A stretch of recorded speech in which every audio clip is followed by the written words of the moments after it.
Alrighty, everybody, it's 1 o'clock. It's time to get started on our August 5th legislative council legislative committee meeting.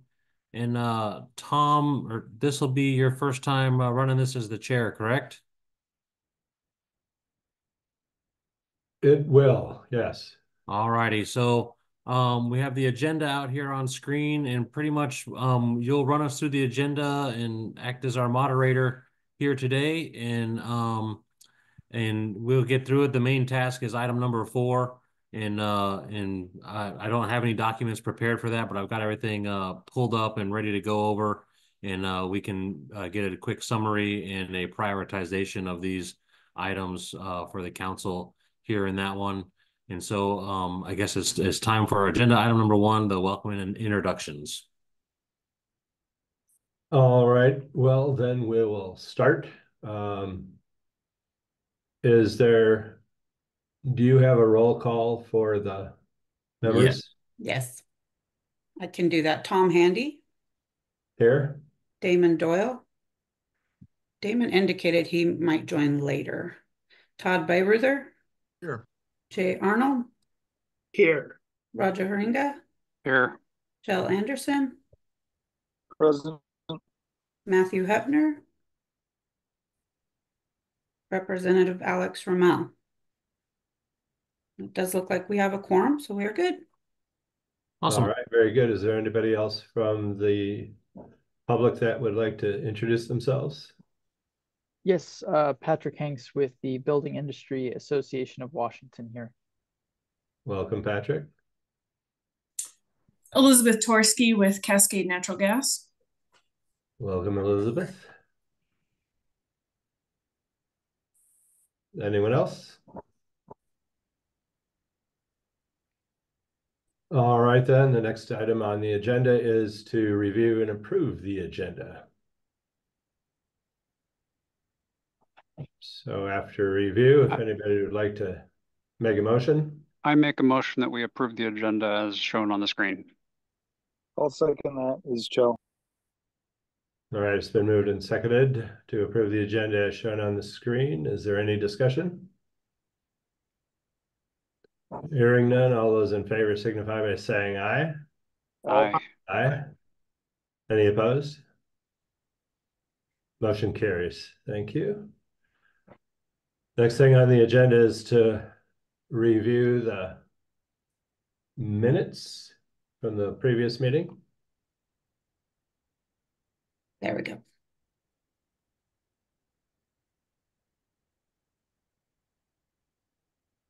So when anybody's ready, we'll entertain a motion for that. Move to approve. This is Todd. Second, this is Jay. All right, moved and seconded. Any discussion? Hearing none, all those in favor to accept the minutes as presented signify by saying aye. Aye. Aye. Any opposed? Yeah. All right, motion carries. Can we have the agenda back up? Okay, thanks.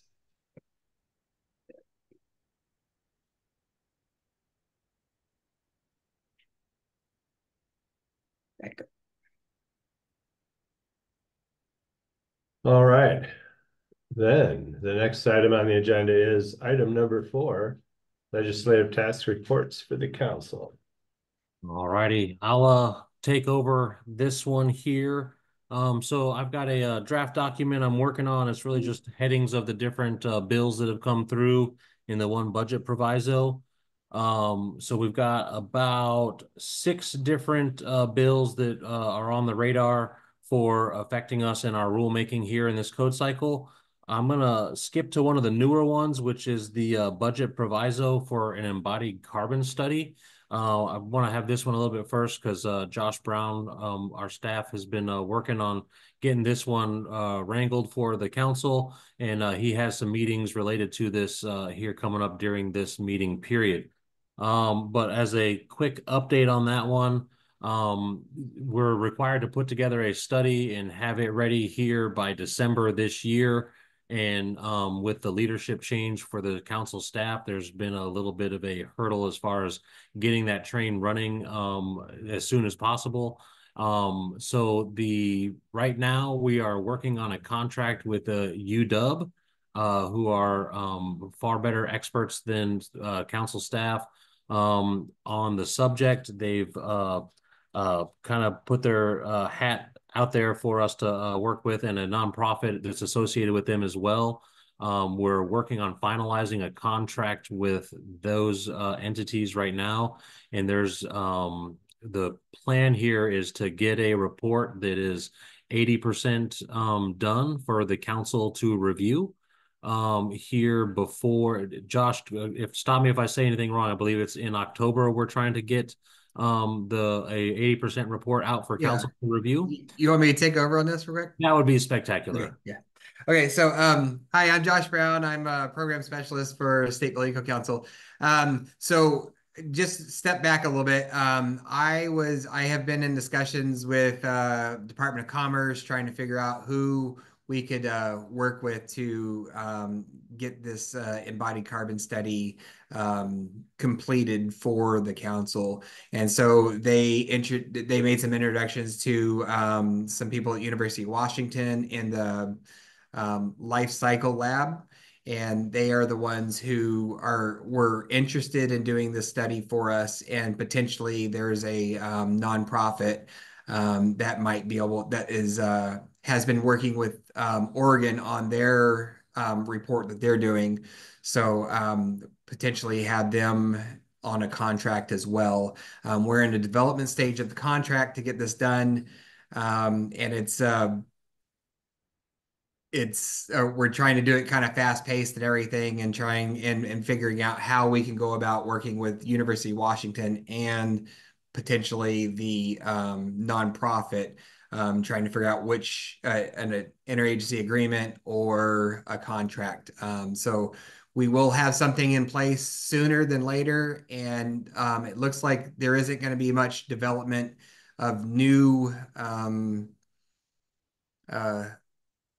any new findings or anything. It's just putting it all together for the study. So once we get this contractor agreement into place, we will have some time for them to put some things together, and hopefully we'll have a 80% completed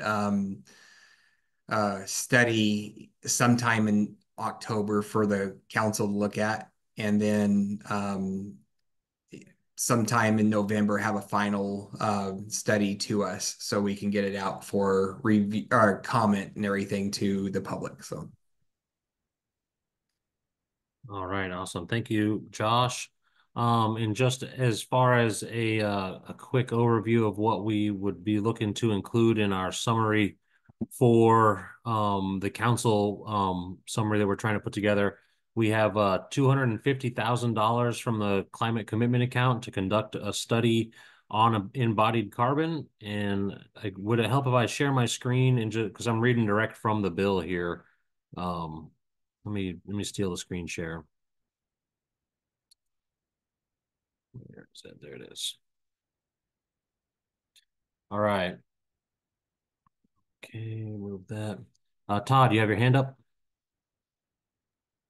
Yeah, I'm just curious at UW, are you looking at the Center for group with Indranil Gangule or more Kate Simonen's group in architecture? Kate's group. Okay, thank you. Okay. So as part of this budget proviso, we have $500,000 for legal fees, should we need them. But down here in line 15, we have the $250,000 of the climate commitment account for a study that includes the review of the language for embodied carbon used in building codes of other jurisdictions, including the California Green Code and the Vancouver Building Bylaw. I believe that the stuff that Josh, you've been working on includes that in the contract development that we're doing. And then the development of some recommendations for language in the embodied carbon. One of the other things that has to happen after we come through in October, the public has to have some comment on it to be included in the report. And so we'll get the council at the 80% phase. get it out for some comments, and then Josh, the due date on here, after we get the comments to be included as like an appendix in there, can you just free up me on the due date for all of that, I believe. December 1st is it's due to the legislature. There you go, right here.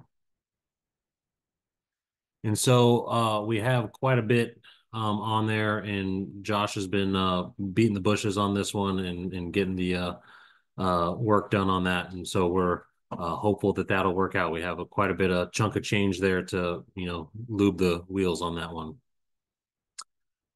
So as far as our summary to the council on the embodied carbon work, I'd be looking to just include the sum of money that we have there, the $250,000, and the topics of the report that we're needing to put in there, the timing that we're looking at, and the due date on there.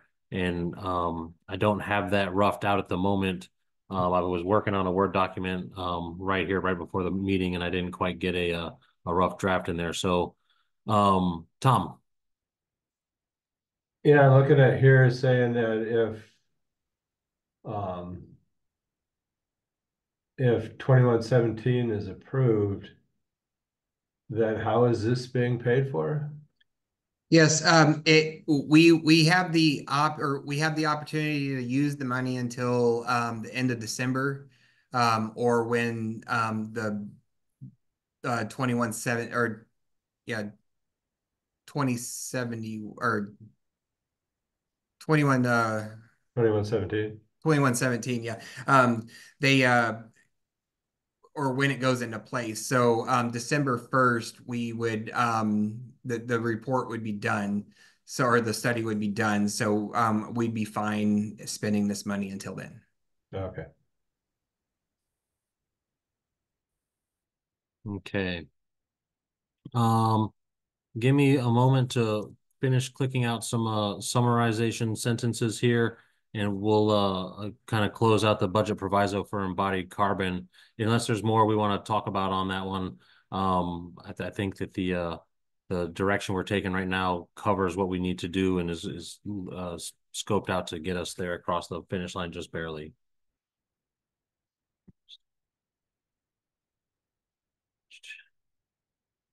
Roger.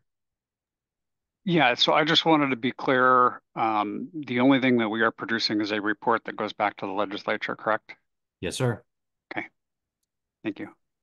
Hey, actually, let's clarify. This is a study, not a report. So it's nothing that it's just it's suggestions, I guess. I've been told this many times when I'm talking to people. They say it's a study instead of a report. So Okay.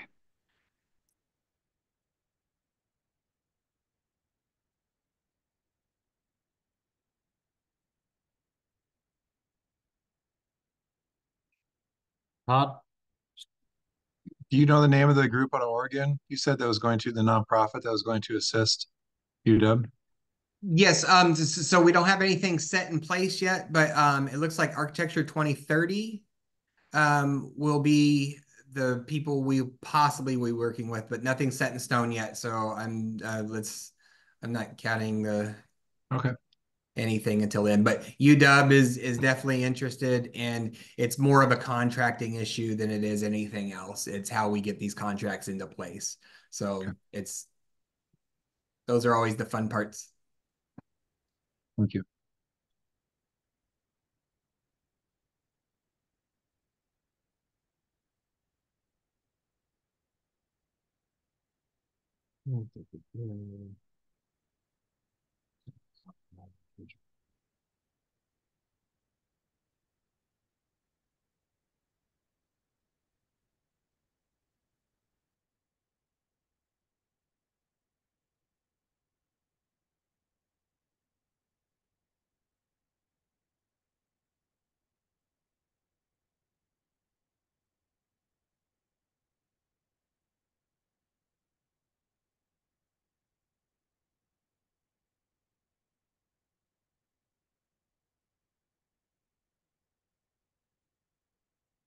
Okay, minus some quick mistakes here. So as far as a summary for this one for the council, I've got $250,000 from the climate commitment account to conduct a study on embodied carbon. The study must include a review of language addressing embodied carbon in other jurisdictions and development of language addressing embodied carbon for potential adoption by the council. The study must also provide opportunities for comment from design, construction, and building industry stakeholders, and the study is due December 1, 2024. You guys are hearing my dog. Give me one moment. I'm going to go get some quiet in here.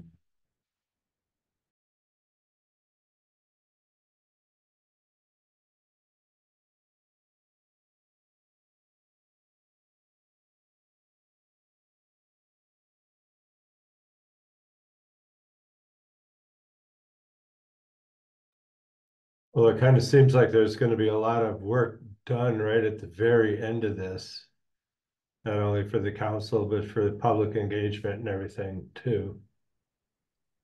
Yes, there's going to be a few options for that, and one option I thought about having is creating a web page for comments on the State Building Code Council's website, where people could leave comments, and this could be a kind of a running thing.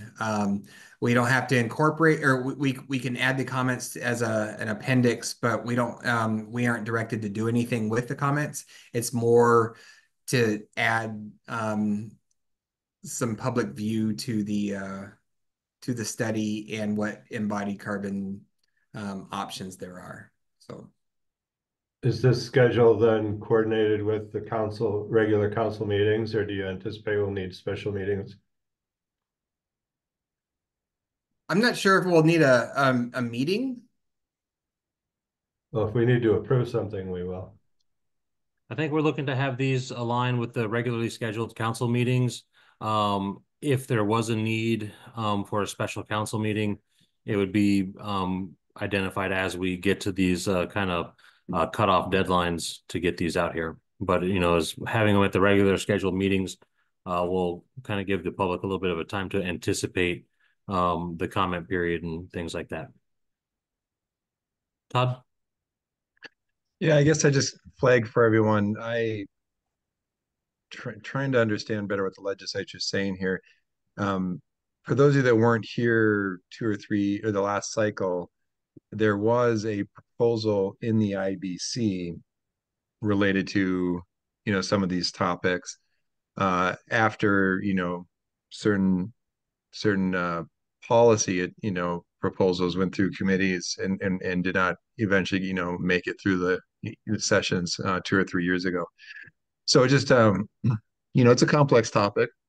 I'm in support of UW and potentially Architecture 2030 helping us here, but just know that this has been proposed before. We've gone, when I was chairing those, we went through 3 days of testimony on this topic, and wasn't always clear how it gets incorporated into the building codes or if it should be in policy. So some of these things are saying we shall propose or consider how we would adopt it into rulemaking.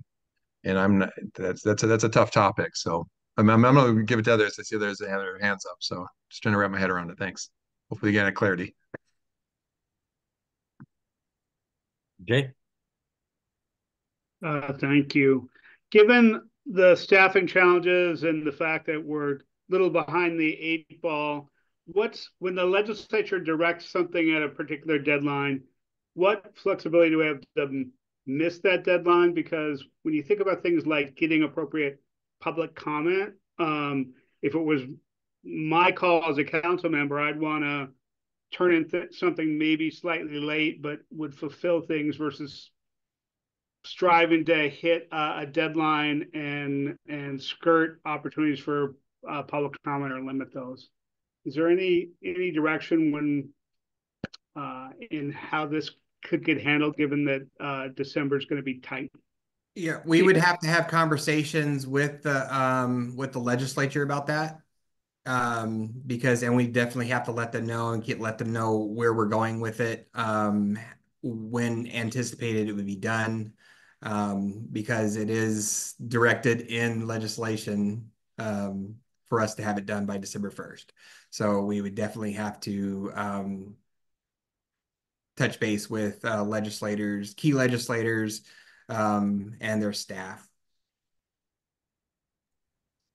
Well, if there is a role for the the full building code council to authorize and direct that, that may be something we should look at when we look at this in October, to say what's it going to take to finish this well, and whether we want to reach out to direct staff to reach out to legislators to get an extension. That would require a more than I would say it would probably be the council would reach out to them, not staff, but yeah.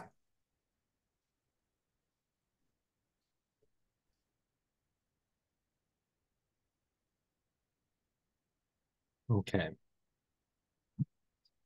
Tom or Roger, sorry. Yeah, so in response to Todd's comments, yes, there were embodied carbon proposals that we studied last time. I would not couch studying CalGreen. I have some familiarity with CalGreen. I have less familiarity with the City of Vancouver requirements. I think they are similar, but I don't believe, while they are similar, they are not, they are different as well. You know, the CalGreen incorporates other things, probably above and beyond what we were studying last time. And I also would suggest that at the comment or the conversation that was had in the tag last time did come in last minute. I don't know that there was, you know, speaking about the opportunity for public comment. I think that that was maybe not completely fulfilled, and so the tag said no, which was probably appropriate for an item like this.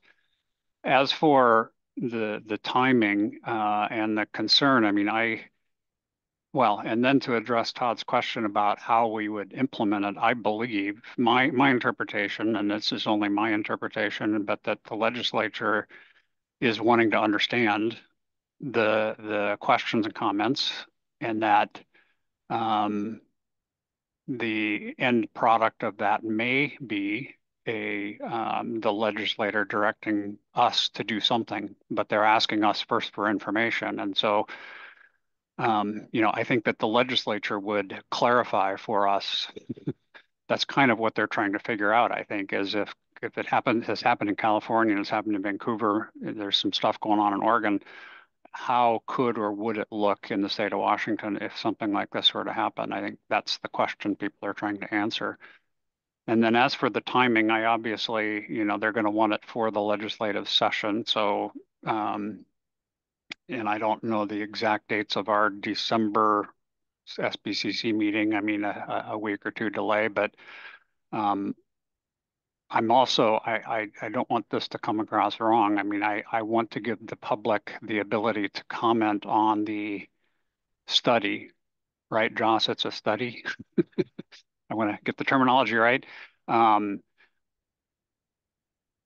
I'm not sure that there are conclusions in it. So when it's a study, it's a study. It's like it's taking a bunch of information and presenting information in a reasonable way. So I don't know that there is I don't know what our bylaws would say about something like this, about what length of time we have to leave it open for public comment, and what would be the, you know, how would that public comment be entertained? I think that is important, but if we have from October to December to get public comment, 2 meetings to go through and ask questions, I would hope that we could get that done, including the December. And if that means we need to, you know, ask for a 2 or 3 week delay so that we can utilize our December meeting, you know, that probably I would assume that would be okay. So anyway, those are my comments.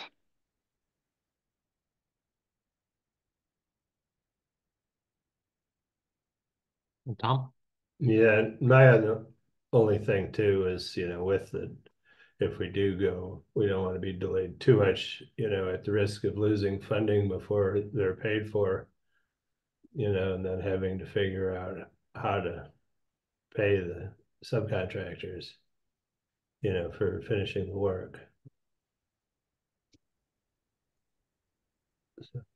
Looks like Todd. Yeah, I agree, Roger, with everything you said, and by no means I hope I didn't come across as debating or arguing against any of these tasks. They're mandated anyway. Um, I think it is important. I hear Jay also what you're saying, but it seems to me like they want this for a session. So I guess anything we can get down and get out is probably what they're asking for. So let's do it. Okay. And then just looking, you probably saw me flip through the scheduled meetings there. We don't have one scheduled in December.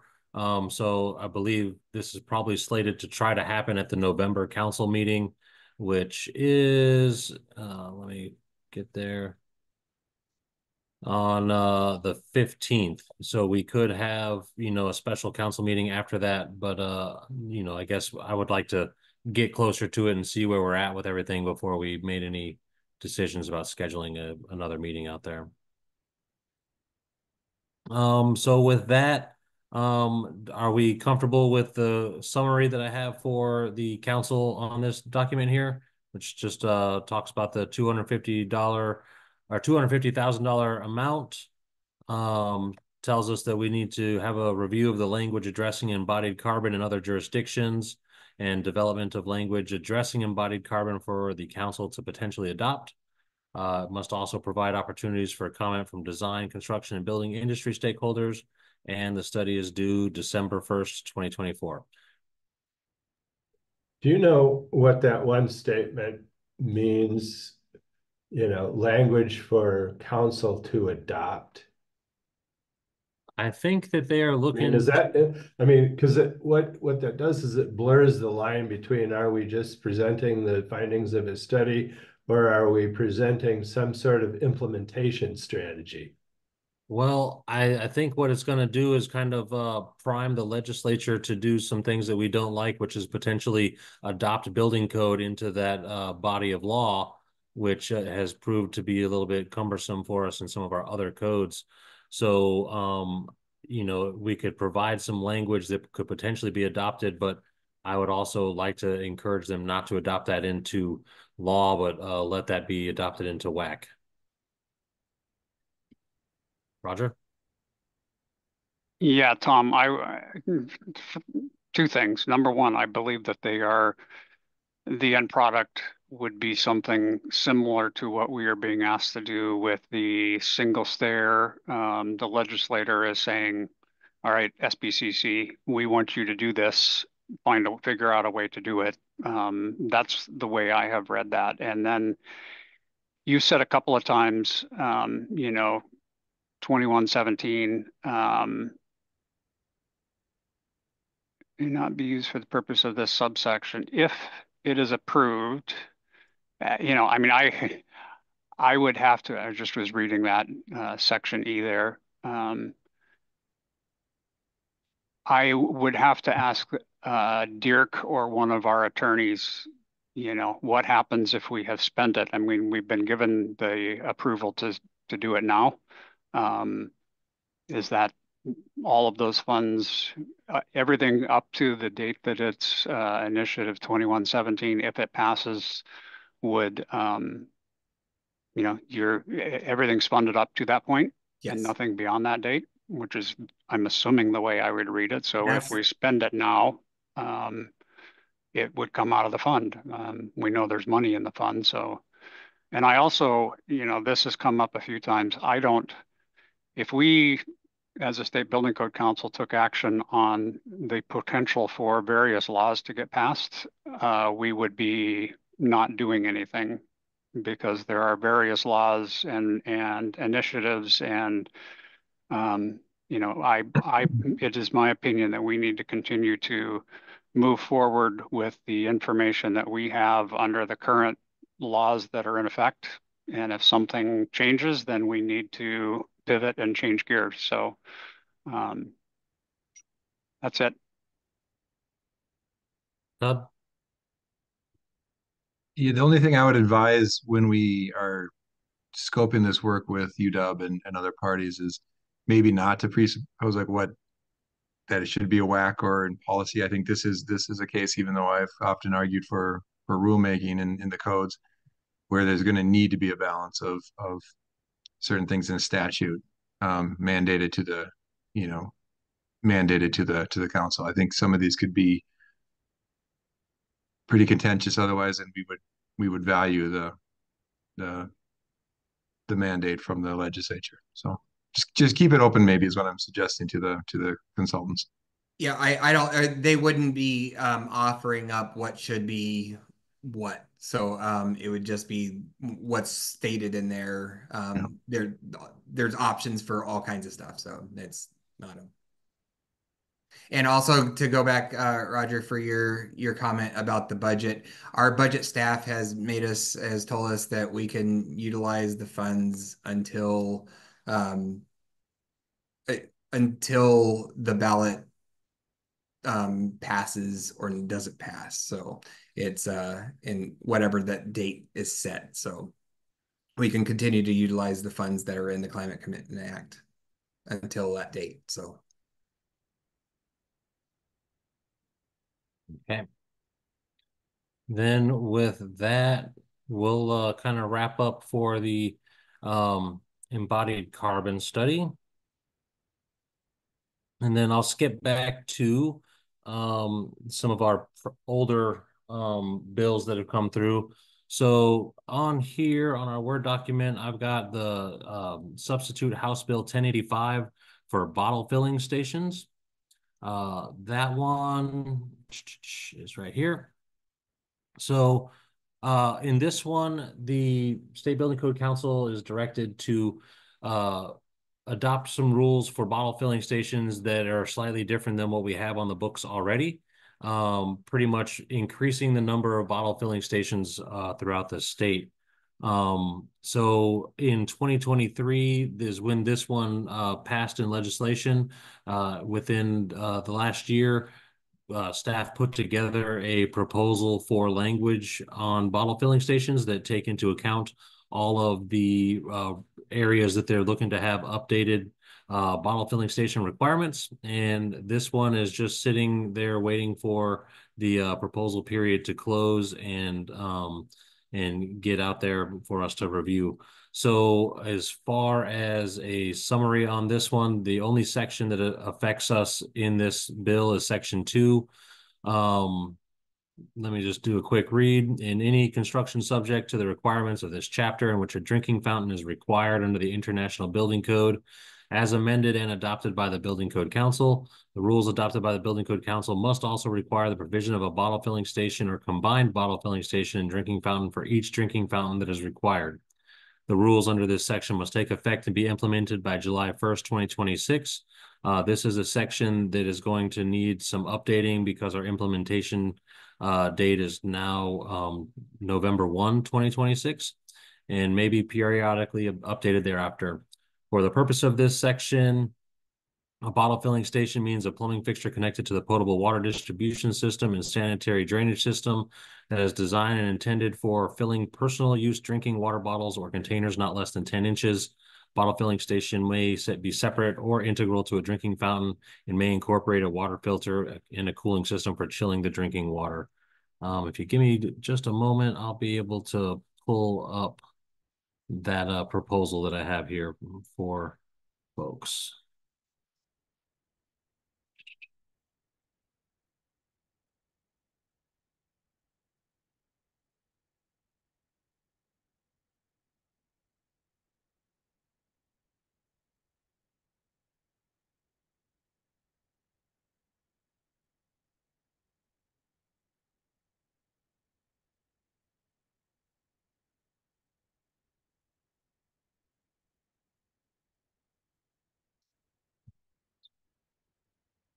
It's been a while since I've been into this particular one. One moment.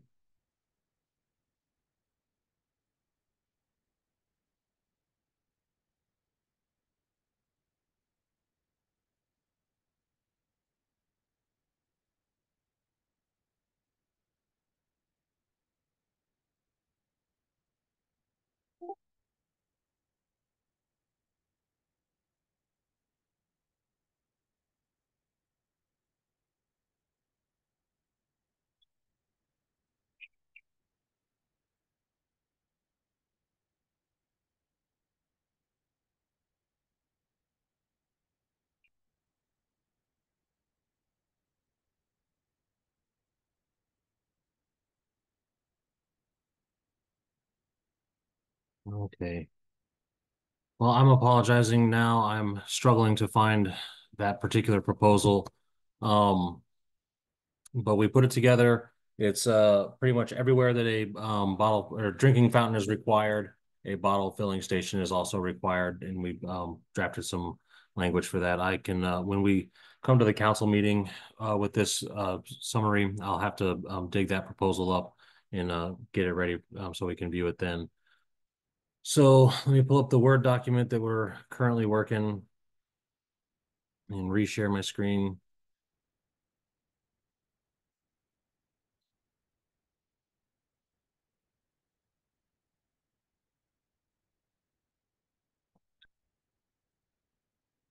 So for the bottle filling station,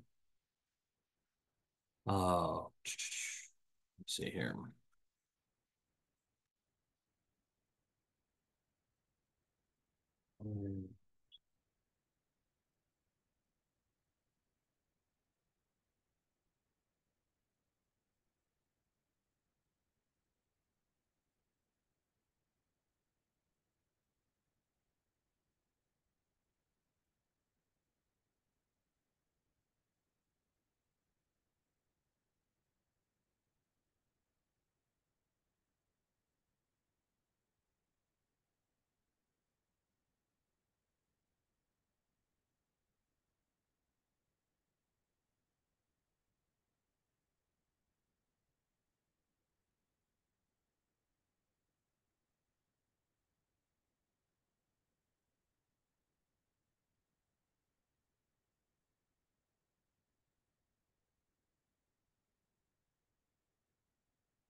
All right, for a summary on this one, this bill requires the State Building Code Council to adopt language requiring bottle filling stations anywhere that a drinking fountain is required within the building code.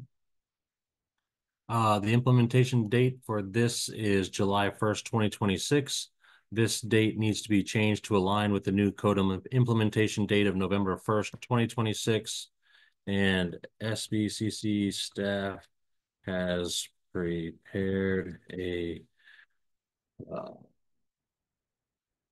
code change proposal for this task. All right, does anybody have any more that they want to comment on bottle filling stations? I got a question about it. Would that be required if somebody were to change out a fixture in an existing structure? I do believe so. I believe that that's addressed in the proposal that we have. It's mainly for the building code. I'd have to go back and double check if the IEBC was tied into that one. But I do believe the consideration was made. Anything else on bottle filling stations? Are we happy with the summary of the bill requirements? All right, then I will move on to single exits. Let me make sure I'm sharing correctly. I think my screen share was just for the Word document.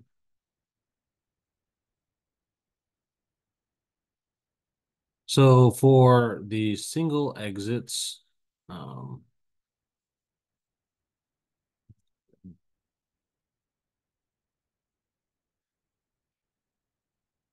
yes.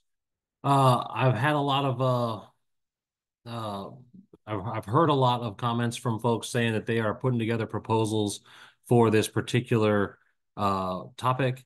And the last person on the council that I heard from was Todd, and I think that you were working with some folks from Wabo or from Seattle. So we're looking to convene a technical advisory group for recommending modifications to the limitations of the International Building Code that allow for single exits to serve multifamily residential structures up to 6 stories above grade plane. Todd, do you have any information or anything on work that's being done? Because I was kind of relying on folks out there to submit a proposal on these, and that's what the Building Code Council would use for this work. Yeah, and I think that's the key. Yes, we've been keeping very close touch with the group from Wabo, so forth, and Angela, if you have anything to add there, but that would be the question of how do we receive that as a proposal if we want to. Since it's legislative mandated, does it allow us to do it at any time? And we should just get going since we're in the process right now. But I'll defer now to One Angela. quick question, or not question, but a quick statement before you go, Angela. I did receive a question from folks working on this one, whether or not once the proposal period that's open right now closes, if they're not quite ready with the proposal, is it still allowed to come in? And the comments I've got back on that one, and what I've given back is that yes, that we would accept this proposal after the fact. It is a legislative mandate, and with the new bylaws and things that we have in place, if it's directed by the legislature, we can embark on that code making cycle at any point. And so I'll yield here to Angela. Can you hear me? I certainly can. Okay. So I guess this is for the single exit, correct? Yes. Okay, so I believe this is the proposal that WABO's Technical Advisory Committee did approve for submittal at our last meeting. And so the building official for Seattle, Ardell, is kind of leading that. And I believe that should be submitted soon.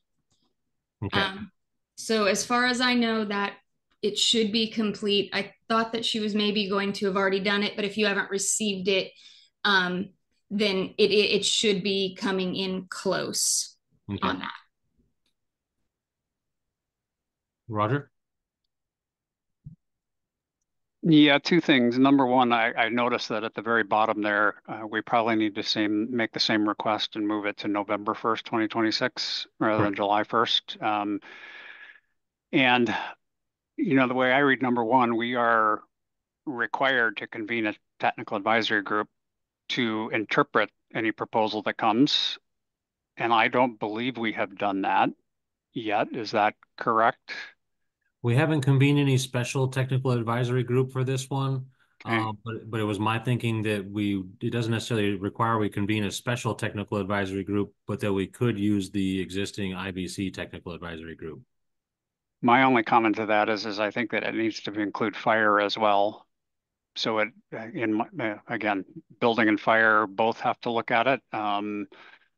Whether that's a special or you just ask both of them to review and adopt or something. I mean, I would be fine with either one of those, but just recognition that it does need to be both building and fire that needs to review that. So I am open to convening a special one that's more diverse and to include more fire folks, and you kind of split it down the middle there. So another option would be a joint tag. We've done that before as well, where you convene a joint tag meeting to consider something like that. I'm thinking whatever reduces the staff time for management of it would be probably more expedient. Right.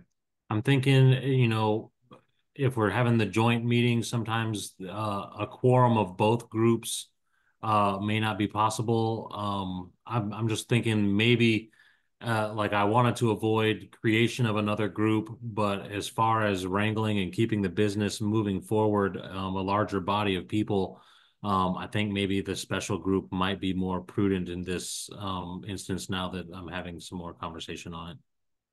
Yeah, Des, I'll just jump in because my memory might be bad or I might be getting confused. I thought we slayed this dragon already.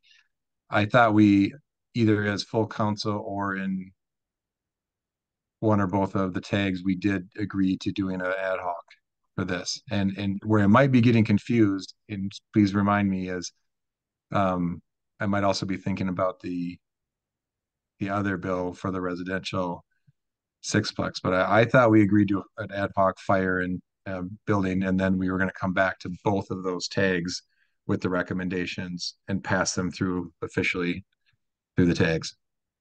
It's, if that was done at a previous legislative committee meeting, I wasn't at those meetings. And so I But I think, clearly don't remember which meeting it was. So, but let's talk about it here. And so I think after the conversation today, I'm in favor of ad hoc with an approval by the larger existing tag committees to move on forward once we get that one primed and ready to go with an ad hoc committee. Does that but sound? just so everyone is clear, the proposal was not to do a joint. It was to do a specific ad hoc and the subject matter expertise to bring it back to each one of the fire and the IBC tag.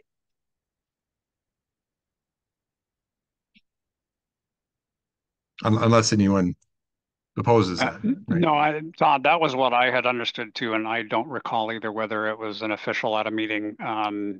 But that's what I had understood. The conversation that we had. I don't know if any official proposal was made. And I just wanted to go ahead. No, please. I was also just going to say, timing wise, the building and fire, most of our work, I believe, needs to be done by December. Correct? We're in the group one, so this work could be something that we really focus on early next year. Yeah, I was going to comment on that also, Roger. I think you're right. Although I also think because I believe that most think this is going to be an appendix, but that's not determined, and it might also be advantageous to try to do it in parallel with the other work. The other thing I would say is it's also, the statute says that we shall determine this, so it also wasn't mandated that this outside group puts together. Now, I think there's general agreement that this is a good proposal to start with the right stakeholders. But again, that wasn't mandated.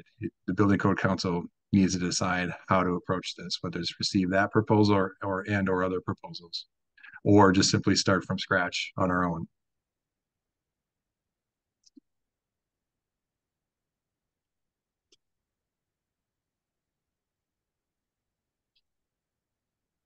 Oh.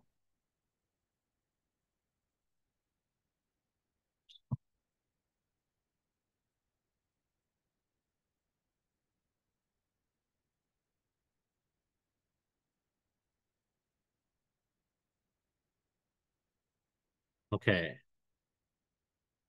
Angela?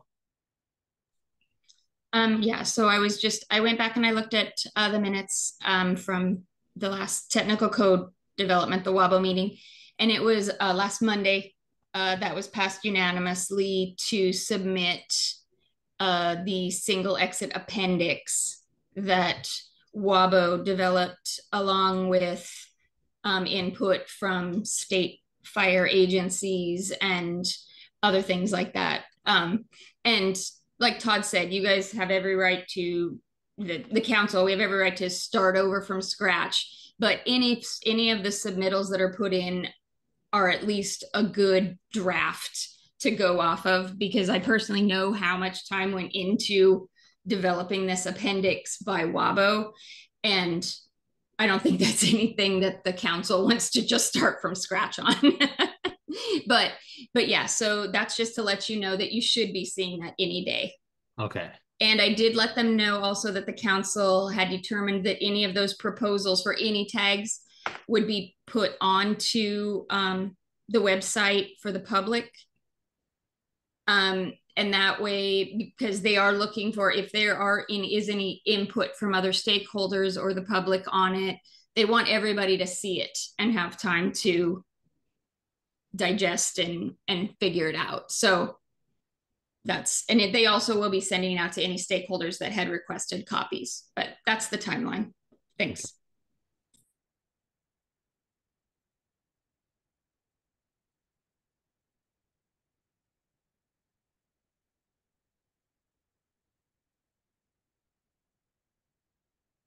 Yeah.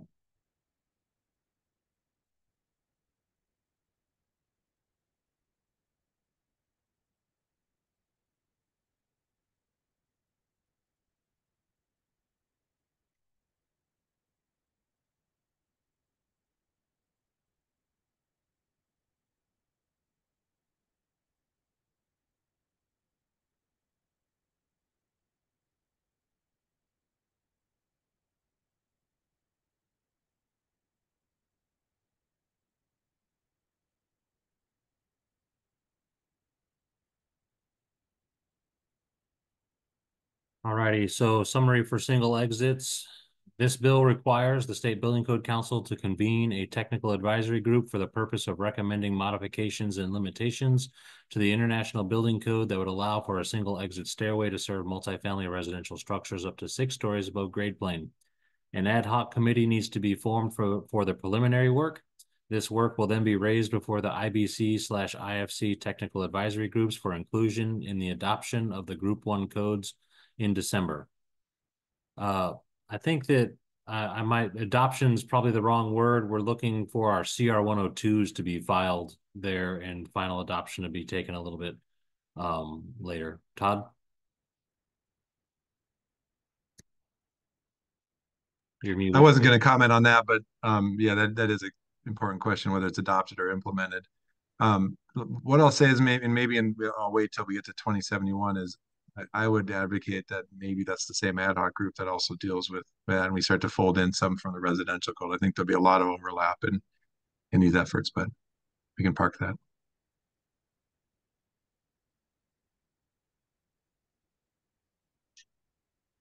Legislation. So the implementation date of the legislation is July 1st, 2026, and needs to be updated to the new code implementation date of November 1st, 2026, not 2024.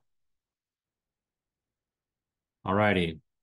Anything else on the single exits before we move to would you like to do multiplex housing right after this one? I can just pop it in and then it's kind of the same topic. I'd vote for that. Okay.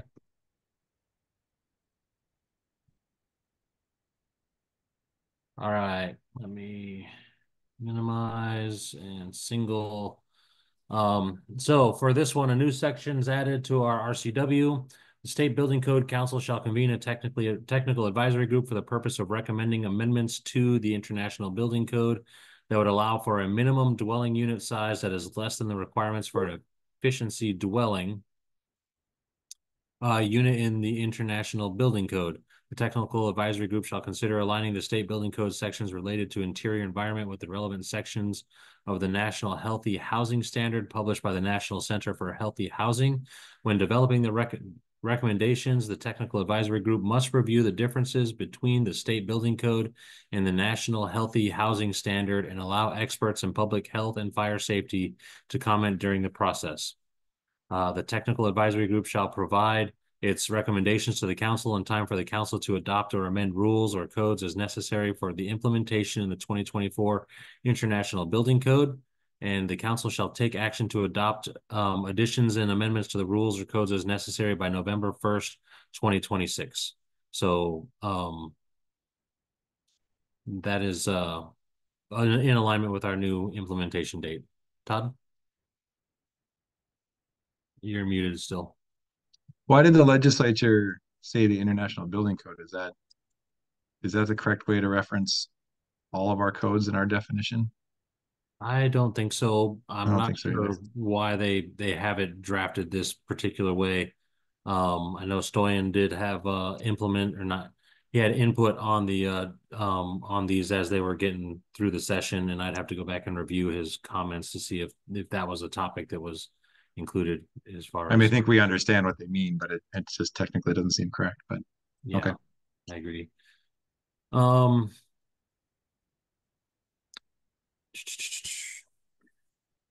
I have this one on here, multiplex housing in the IRC. And is that kind of where you're pointing? This one is not kind of worded correctly, Todd? no, I guess my broader point was, again, this has to be directed by the TAG and the council, but this is while it's in the residential code, that's what's mandated. It is clearly going to point to the fire and building code for a lot of these provisions. Either we're going to be copying in from those two codes into the IRC, or we're going to reference from the IRC. So I just think that has to be addressed up front by a TAG, that conversation first. Okay. Angela?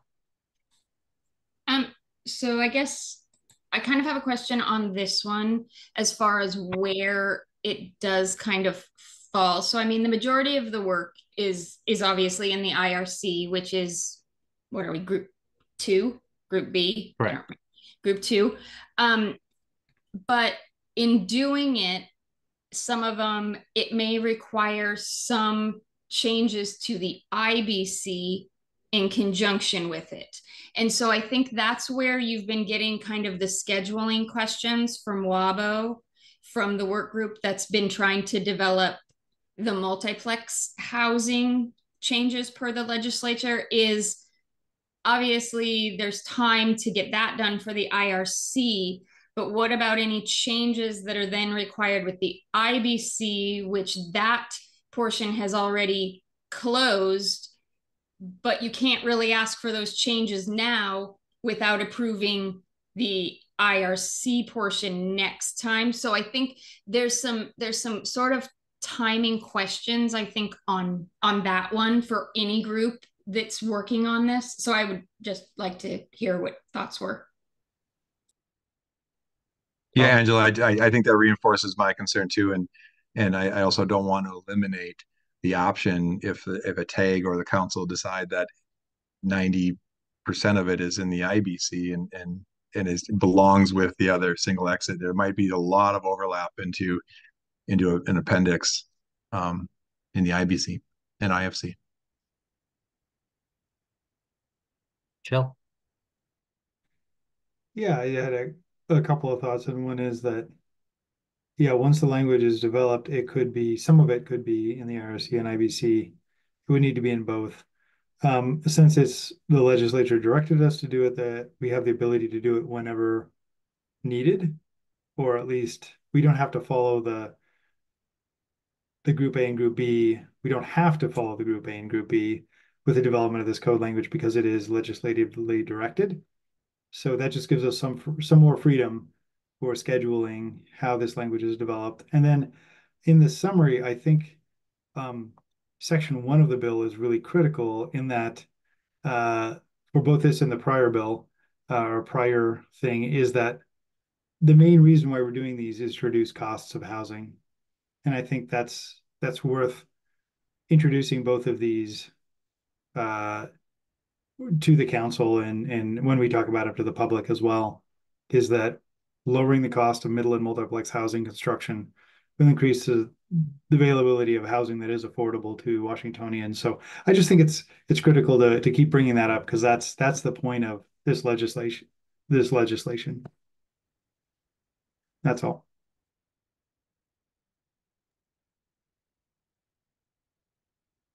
Roger? Yeah, I agree with Jill. In fact, I have 6291 up because I have questions or comments about that when we get to it at the end. But it does very clearly say that we can make amendments when directed by the legislature. And I think, and I believe as I read it, and I'd have to go back and look specifically, but when we're directed by the legislature, we have a lot of freedom to do that. To do it from a timing perspective. It's kind of weird. That first sentence to me,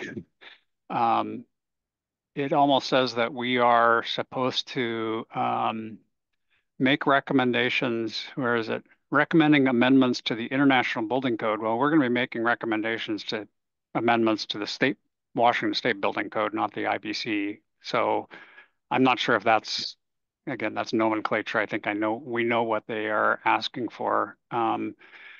And then I have a broader question, and I joined the SBCC half or 2/3 of the way through the last code cycle. And I know we have group 1 and group 2, but there is always going to be, what's the term that's used? Interaction between the codes. And even though we've gone to CR 101, 102 on the group 1 stuff, there still may be changes that we have to incorporate when we are doing the group 2.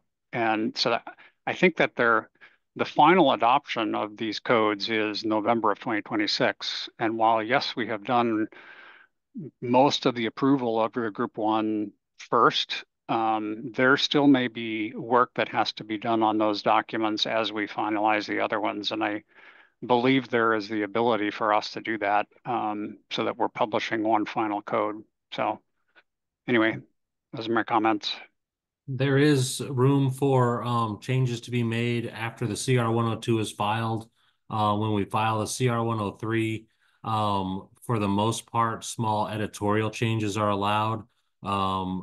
Talking with the legal counsel, if we make a change in CR 103 that is a little more than editorial, it's permissible. If we have a reason statement for it, you know, one of the reasons we have the public hearings is to hear the public comment and make changes in response to that public hearing. So we can make the changes. There is risk involved that if we make the changes in CR 103 that somebody may challenge them, and then they kind of slates us back to maybe filing another CR 102 and going on another public comment period for changes made at the CR 103 stage. So there is room for it. It just is potentially a little bit longer process. And so I just want to state that. Chell? Yeah, I just wanted to go back to this, the statement about amendments to the International Building Code. Washington State Energy Code is a set of amendments to the International Building Code as I see it, or at least Washington State codes are amendments to ICC codes. So I think this is fine as fine language for, it's not maybe the best language for statute, but it's reasonable language because all of the stuff we do is amendments to codes, but it does omit the IRC in the language of the bill. Hey, Shell and Dustin, I don't think we're looking at the IRC section anymore, right? No, so we got the other bill up here that is, I think it's the emergency shelters maybe that needs to be included in the Yeah, because the IRC bill is very specific to the IRC. Yeah, let's see. We already did 5491. Sorry to interrupt you, Shell. Just I was done.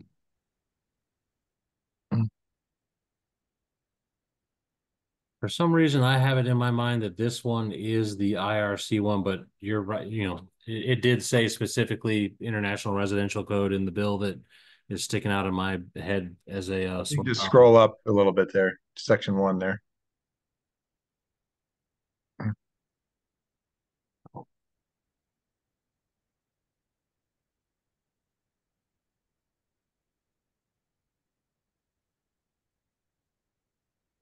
Here it is.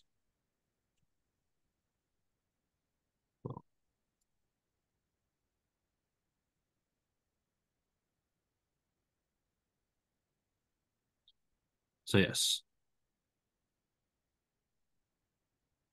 You know, and one last thing I would say is I don't necessarily, yeah, so everyone understands the intent is to enable more affordable housing. That doesn't necessarily always imply that the affordable is the new construction.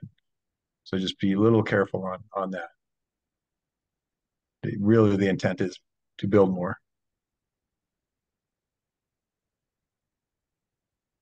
That's a good clarification.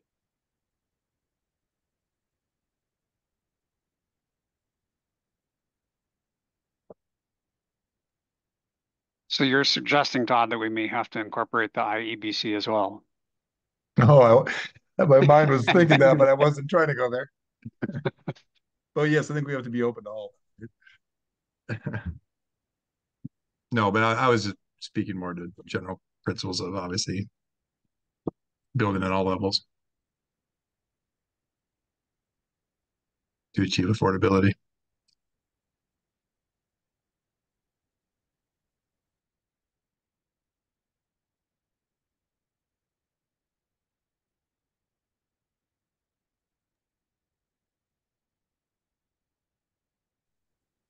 Yeah, I was going to say, Justin, in section 1, it refers to the IRC, and then in section 2, it's the IBC. And so I believe the way I take that is the tag is responsible for assigning where the changes yes, go. there may be changes in both. And I agree with Todd. I think we would need to at least consider the IEBC and just see if there's anything that would be affected in that code. Yeah, and the last thing I'll add is the danger. While it's probably not in our purview of the State Building Code Council, just be ready that when we start talking about over four units, we had this challenge in Spokane. We're going to bump into, challenges with appraisers and so forth. It doesn't, there's complexity to all of it. So the more we can talk about together, the better. And then I also just, let's really think about it, whether that means there's one ad hoc group of subject matter experts that can go across there, so we're not going in different tangents, or at least not trying to repeat efforts.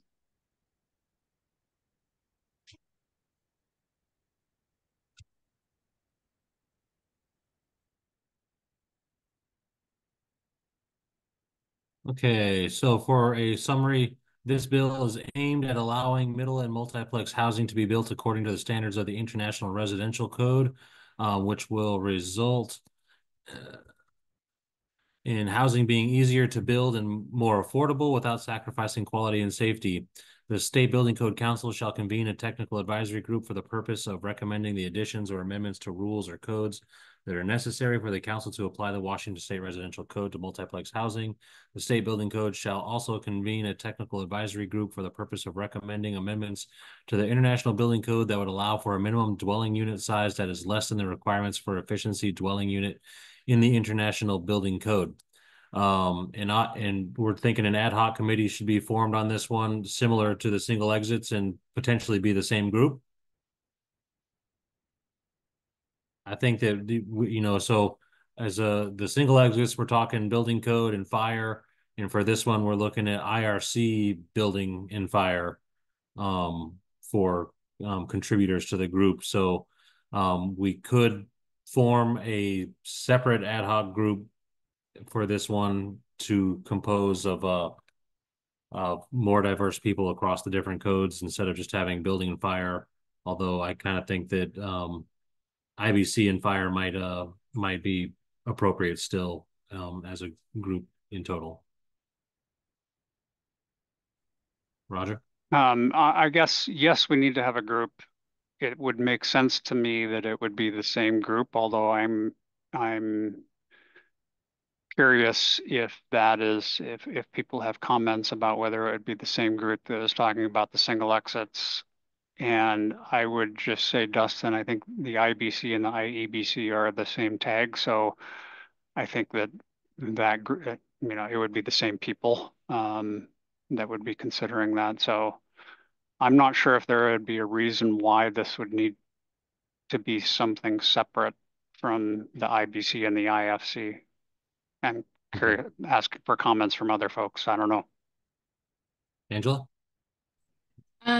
I guess my only question on this is, yeah, the same group, but you would want to include IRC tag in that also. Not, I mean, yes, you're bringing IBC into the IRC, but you want people who actually also know the IRC to know where it actually crosses over and what would kind of be changing also. So I would say it could be the same group, but expanded with maybe a few more members from that third tag also. But that's just my opinion. I think you're right, Angela. I agree with that statement. And a couple of examples I think are like townhomes in the IRC, right? They start to pull some of the IBC provisions into the code or reference them. But yeah, you do have to know your way around the IRC, obviously.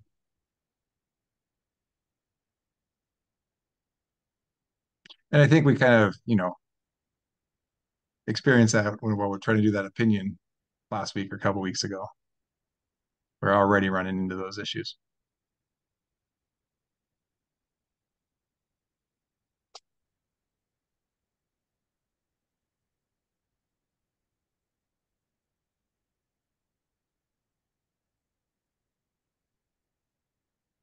So it sounds like we'll need to form two separate ad hoc committees for that one, and not for this specific bill, but for one for the single exits, which is IBC and fire, and then one for the multiplex housing, which is going to be IRC, IBC, and fire. And the IBC will also include the IEBC folks as well. Hey, Dustin, I guess I didn't hear that. I was thinking maybe something different, that they would include in the ad hoc IRC, IBC, and IFC Do we think expertise. that the single exits group would benefit from the inclusion of IRC folks, or do we want to just have the IRC folks in addition to that ad hoc group, and we'll bring them in for work that's only on the multiplex housing? I mean, the nice thing about an ad hoc is we're making recommendations to the other tags, you know, Yep. all three tags technically. So I just worry they're really gonna diverge if we don't have some glue. Okay. Well, I don't know what it is, but so currently our tags consist of like 15 members, except for the energy code groups. I think that we could compose an ad hoc group of, 5 IRC members, 5 IBC members, and 5 fire members, and use them for both. And I think the IRC folks would have input that would be valuable on the single exits as well, potentially. sorry, I know I'm speaking a lot in this meeting, but I'll point back to the tsunami tag, which technically was formed ad hoc to make recommendations and do the subject matter expert work for the IBC tag, and it was very successful. That barely existed of any IBC tag members. It was all subject matter experts that were appropriate for those tasks. Okay, Shell. Yeah, I have a question, and this will, I'm so for single exits, my understanding is almost all the buildings that this points to would be IBC buildings, not IRC buildings. What IRC buildings would be under this single exit would need single exits that don't currently have them? None of them would be IRC buildings, is my understanding. Okay.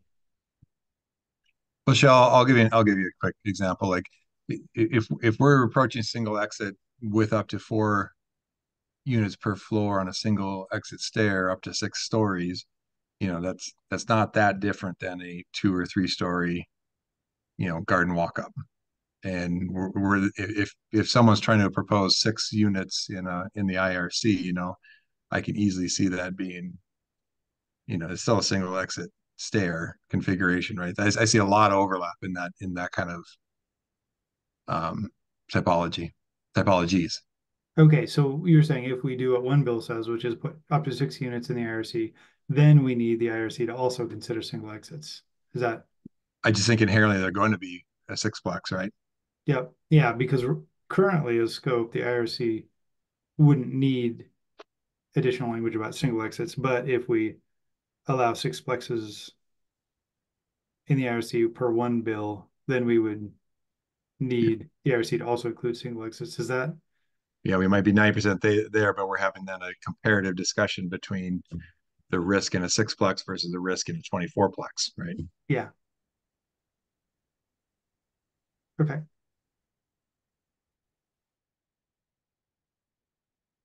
So, I guess on this one, we could bring the question of 2 groups, one that's just building and fire, one that's building residential and fire, to the full council, and see if we want to break out 2 specific groups or one group that's inclusive of all the subject matter experts there, and try to have the well-rounded discussion. Chell? I guess I'd recommend that we try and do a single group just because there are overlapping issues. Okay. But I guess do we as a committee want to make a recommendation, or would we rather leave it open? I think it would be reasonable to have the same group look at both, at least initially, since we know they'll go through other tags.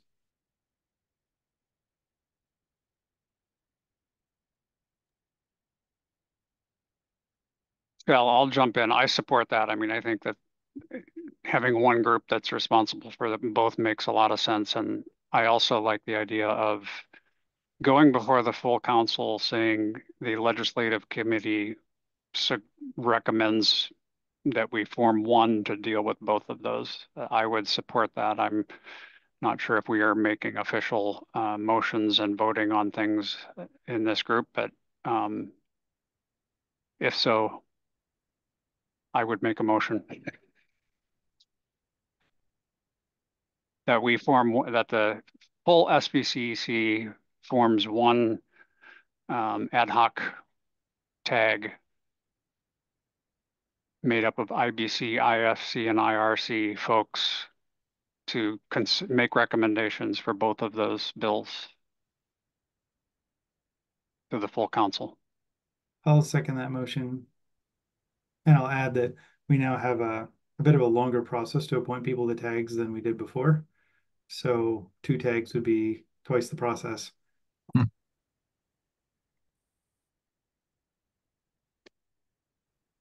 All right, it's been moved and seconded to propose 1 tag for both of those to the full council.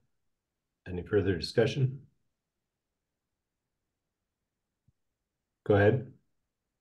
Sorry, I know I'm not actually on this committee and I'm talking a lot, but my question is timing. Because if you're going to be recommending this to the full council, our next full council meeting is in September. Is that correct? Correct. To which means that we won't start recruiting for those until then, but then the work for the single exit needs to happen within then that really short time period. Is that correct? Correct. Okay, that's just. Joe? It's correct, but also since this is legislation, we can go off cycle with no questions asked.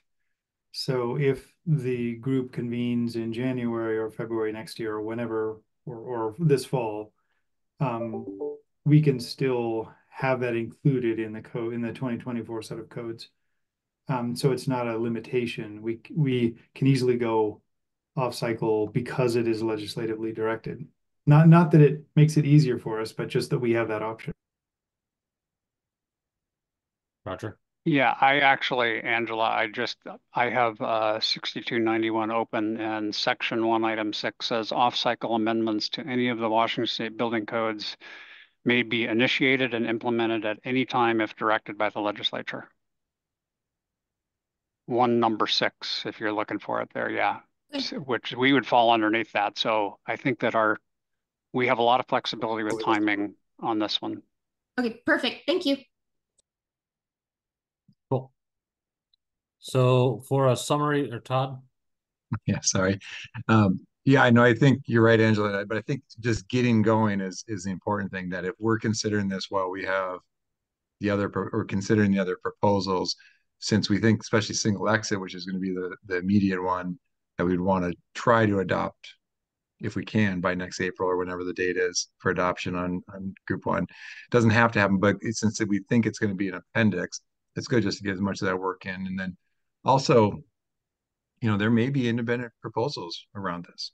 So anyone can propose around this. And, a lot of people know this legislation is coming, so anyone could submit a proposal related to this, and then it would be our task to bring that together with the work that's already been done by WABO and others.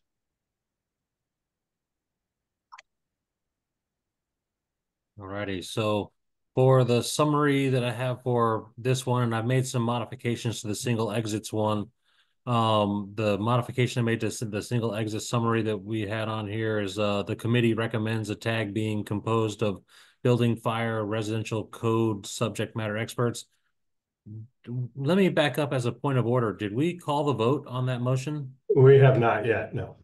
Then I think maybe we should do that before I continue. We should do that, yes. So any further discussion? Hearing none, all those in favor of the motion on the table signify by saying aye. Aye. Any opposed? Okay, motion carries. Go ahead, Dustin. Okay.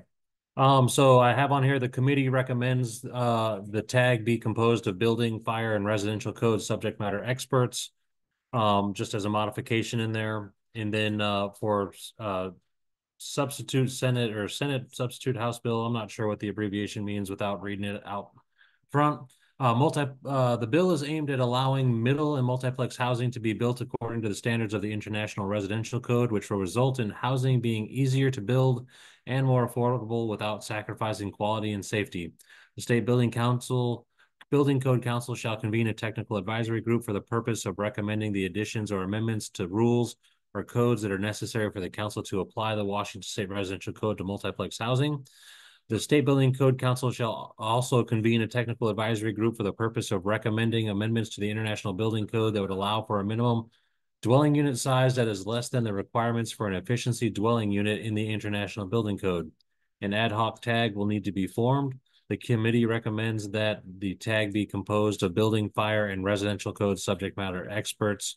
And then I want to put the implementation date of this is November 1st, 2026.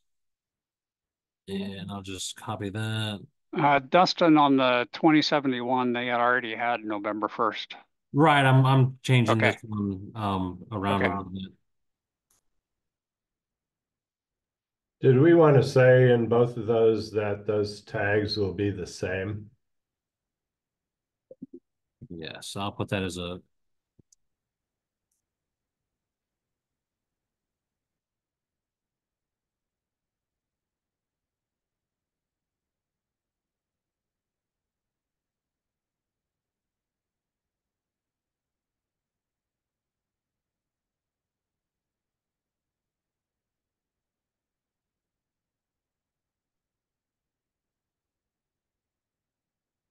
says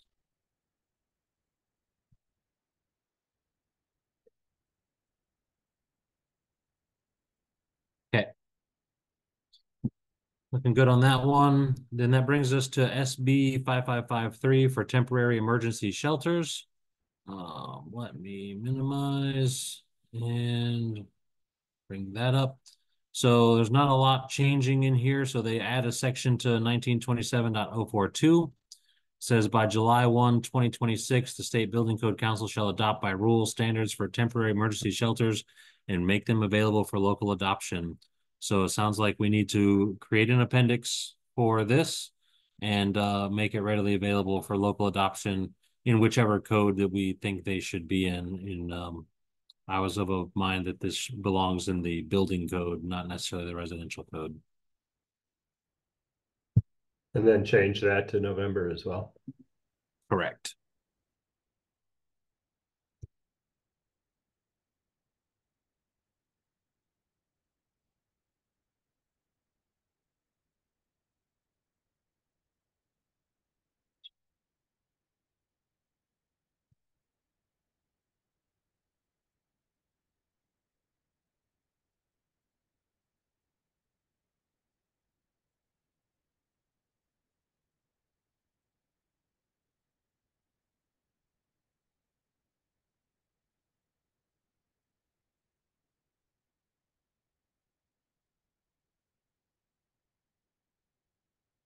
Okay.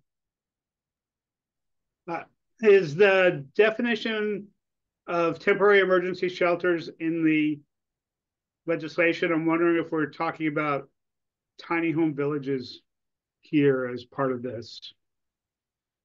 No, they don't have this one defined, but I do think that the intent is for it to be included.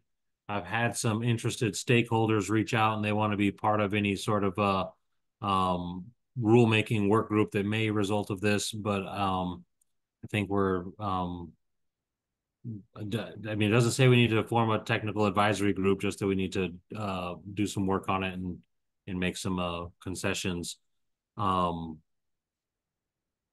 So yeah, I think it includes both the tiny home villages, but I'm not sure how that all works in as far as what they actually want us to do. Right. And one of the things that may impact who we have involved in a tag here is when I have toured facilities in King County and in Vancouver, the utilities have been above ground. And so that I don't know if that means other folks would need to be involved from electrical code or elsewhere that doesn't apply for some of the other things we've been talking about today. When you say like the utilities are above ground, are they like permanently installed? The conduits for the electricity hookups to the individual units. Okay. And unclear on for the ones that I saw, the bathroom units were more like, were not part of the individual units, or more like what you might see at a concert venue or something else. And it was unclear to me whether those were Like something with a black water tank on it. exactly. And with the folks I've talked to, that seems to be the thing. Any sort of like water usage isn't included inside of the individual units. That's all kind of communal um type structure there, where they have a special unit that they maybe pull in. Same with the bathroom shower units as well. They've been uh trailer kind of mounted things. So I think that, if it comes out that the temporary emergency shelters are more, or if it includes the village type stuff, that we might need to get L&I involved as far as, licensed road worthy occupiable buildings in there. So this one doesn't require that we convene a special tag. Does this group think that that might be a benefit for this task, though?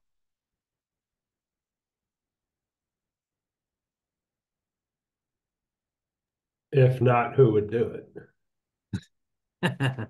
Correct. So I mean, do we want to? It doesn't say which specific code that this is supposed to go into, I don't believe. So if this is, in my opinion, I think this belongs in the building code. So it could be just a task handed off to the IBC tag. Chell, you have a comment? I was going to say what you just said, that it would, I mean, basically, residential code covers some specific structures and the building code covers everything else. So I would guess almost all emergency shelters would fall under the IBC and not under the IRC. Yeah, so it would seem to be that tag would do that. And it could be a special work group. What we do sometimes with the energy code is have a work group from the tag work on a specific tough issue, because sometimes it's easier to get 4 or 5 people together to hammer through a bunch of issues and then bring that back to the full tag for consideration. But that would be up to the tag once they decide that.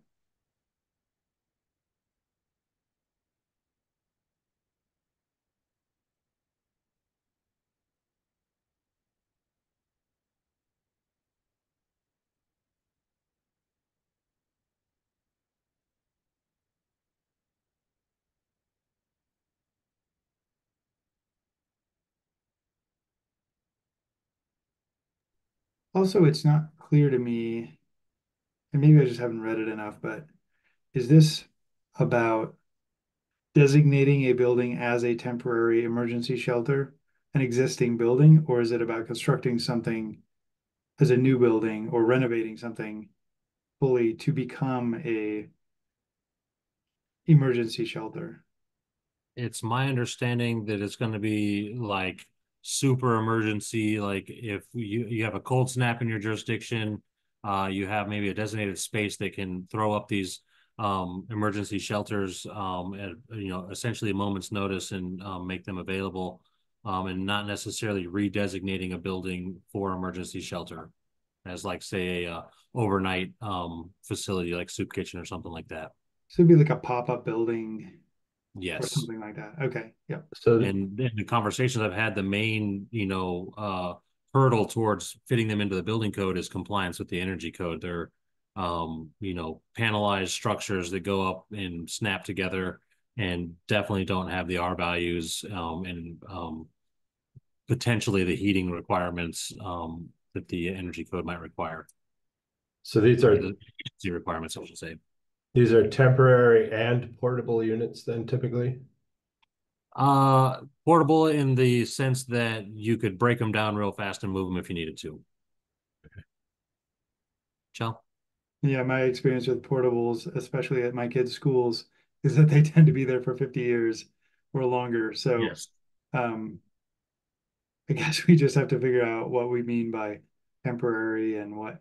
Obviously, an emergency, a state of emergency lasts an amount of time. But nobody's gonna tell someone to tear down a building that or remove a building that has people living in it because they need care. So we just need to walk that fine line. I was going to point out one section, and it's in a couple of different places in our building codes. There's an exemption for yurts, I think 500 square feet and less.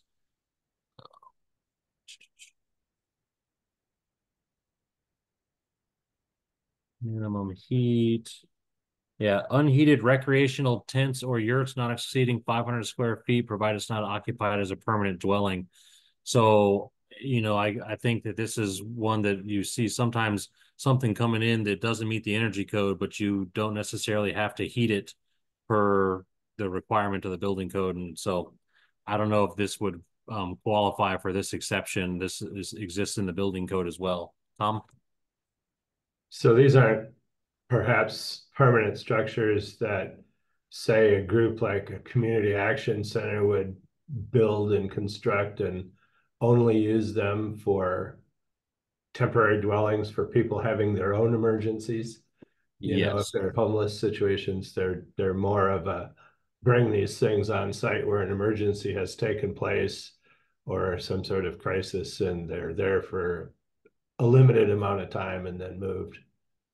So there's a company out there called Pallet Shelter, who expressed a lot of interest in this legislation. Um, they are kind of filling both needs. A emergent situation like a wildfire or a hurricane, they can run down there and put up emergency shelters, or for an indigent need where folks are having their own personal life emergencies and are needing help. So they're kind of filling two different venues there. So, the temporary part of it is kind of one of the things that is up in the air for me. Angela? Yeah, there are two different types of structures though, because like if the YMCA or somebody puts up a shelter for people, like a homeless shelter, even that's temporary emergency for those people, but Well, I not think because of an emergency that has been declared. right. I think if it's like in a gymnasium, it's going to have a different occupancy. Whereas these are like very tiny, like one bedroom with like no plumbing facilities in them, units that you can go and occupy, and there's typically on-site personnel watching them, at least in the ones that have been described to me. Angela? So I don't know if temporary is defined in the legislature anywhere, but it is defined, I believe, in the building code, and usually in land use codes, as to what temporary means. But then also, I believe this legislature does apply to existing buildings, like usually churches, or schools where in an emergency they're providing shelters. Is that correct? Yeah, I'm not 100% sure if it applies to an existing building like that. Okay.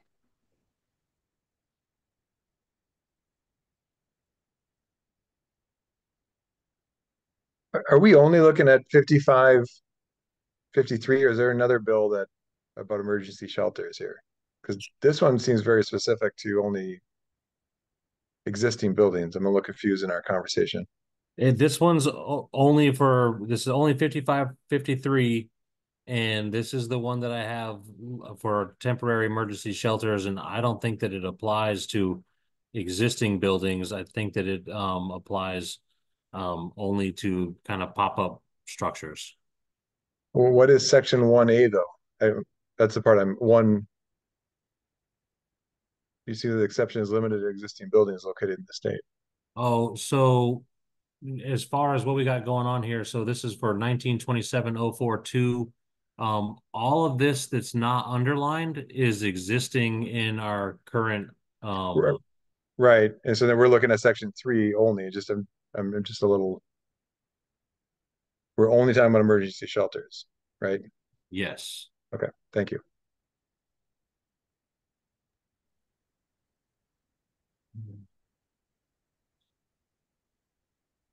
So I guess the existing legislation for or statute there does allow existing buildings to be exempted by the code officials from the building code in the instances listed here above.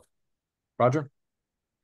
Yeah, I'm new to this body, and I am curious.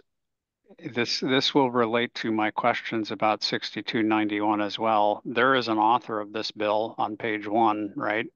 Or the first page, page 0 maybe.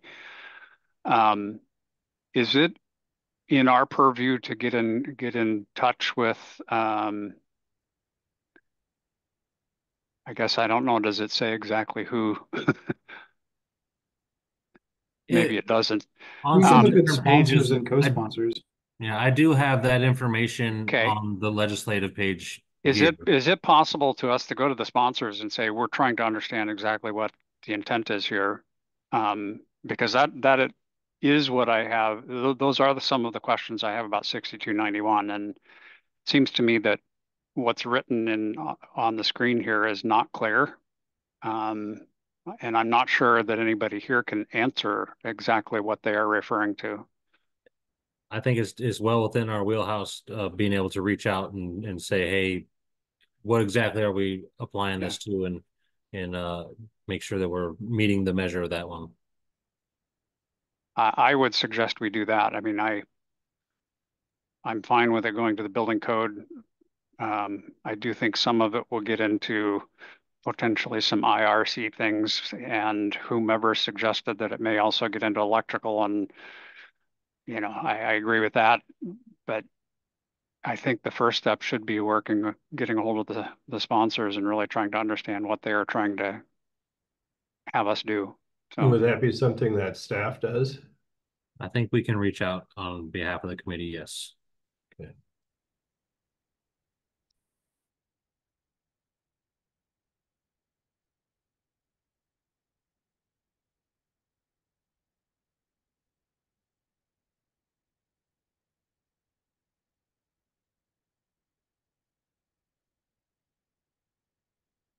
Angela.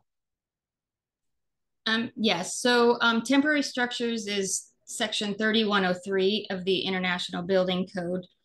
But then also if you're talking about like the single, like the pallet type of things or stuff like that, those would be IRC structures. And then, so it would only get IBC if you're talking either of an existing structure or something that pushed it into multifamily of some sort. So yeah, it could kind of be anywhere.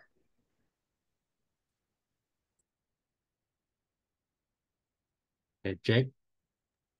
Just an observation. I think it would be useful to get information from the bill sponsor on their intent and perhaps some legislative history. But what we've heard from the legislative members of the Building Code Council is, in the end, that's one legislator's opinion. It may be useful, but we just need to recognize that. Thanks.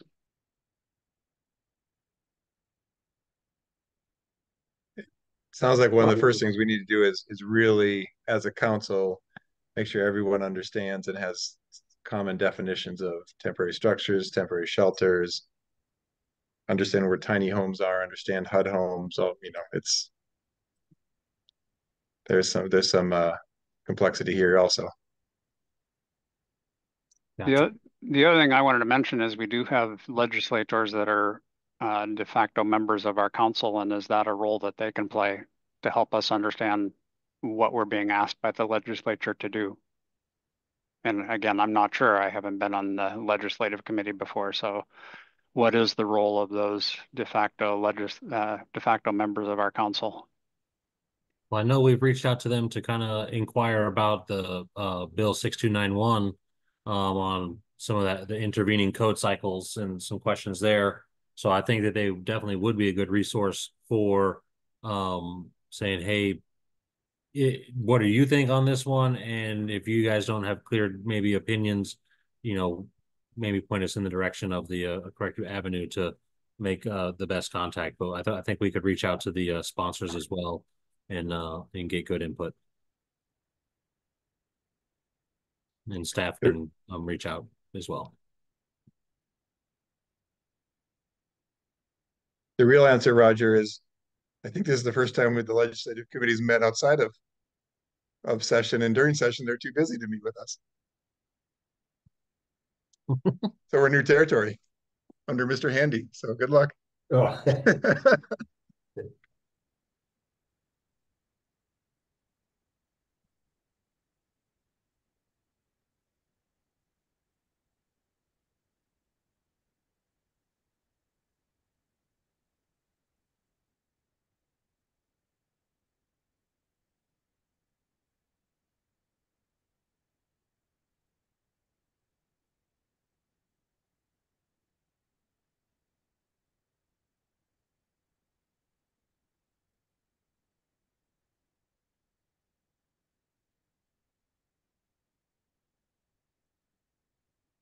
Okay, so for anything else on the temporary emergency shelters, I think we maybe have covered it all. So for a summary on this one, this bill requires that by July 1st, 2026, the State Building Code Council shall adopt by rule standards for temporary emergency shelters and make them available for local adoption. This will require the creation of an appendix for the building code. This work will be conducted by the International Building Code TAG. They may, at their discretion, convene a work group to conduct the specialized work. Todd? Oh, no, I didn't mean to interrupt you. Go ahead and finish. No worries. To conduct the specialized work, the legislative committee would like to reach out to the bill sponsors to clarify the intent of the bill. Let me put that in there. The implementation date of this legislation needs to be updated to align with the new code implementation date of November 1st, 2026. And that is it. Todd?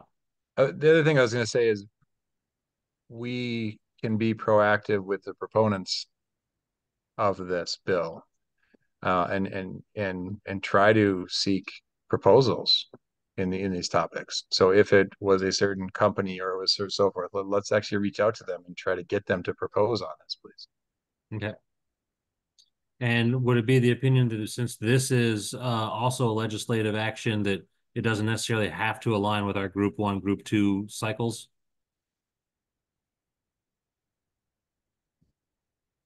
Make it work. My vote is yes. Yeah. Although I would it does like or doesn't have to. Doesn't have to, but it would be nice if it all did. It doesn't have to, but I would, like I just said, I would like to be proactive. See some formal proposals within the normal cycle if possible. Yeah. Okay. Should you say one quick thing on that? Where is it? The committee would like staff to reach out. Unless you would rather somebody else did it. No, we have the bandwidth to take that on. Okay. Well, I don't know. I mean, I guess I was the only one saying it, but bill sponsors and proponents. Because again, proponents would be the subject matter experts. The legislators, elected officials, did their role, and they're just passing it through. Yeah. And I was also going to recommend you add our de facto SBCC members, but that's fine. I think we understand the intent here. So, Angela? Sorry, I was just looking at the bill and Senator Wilson's actually listed on it.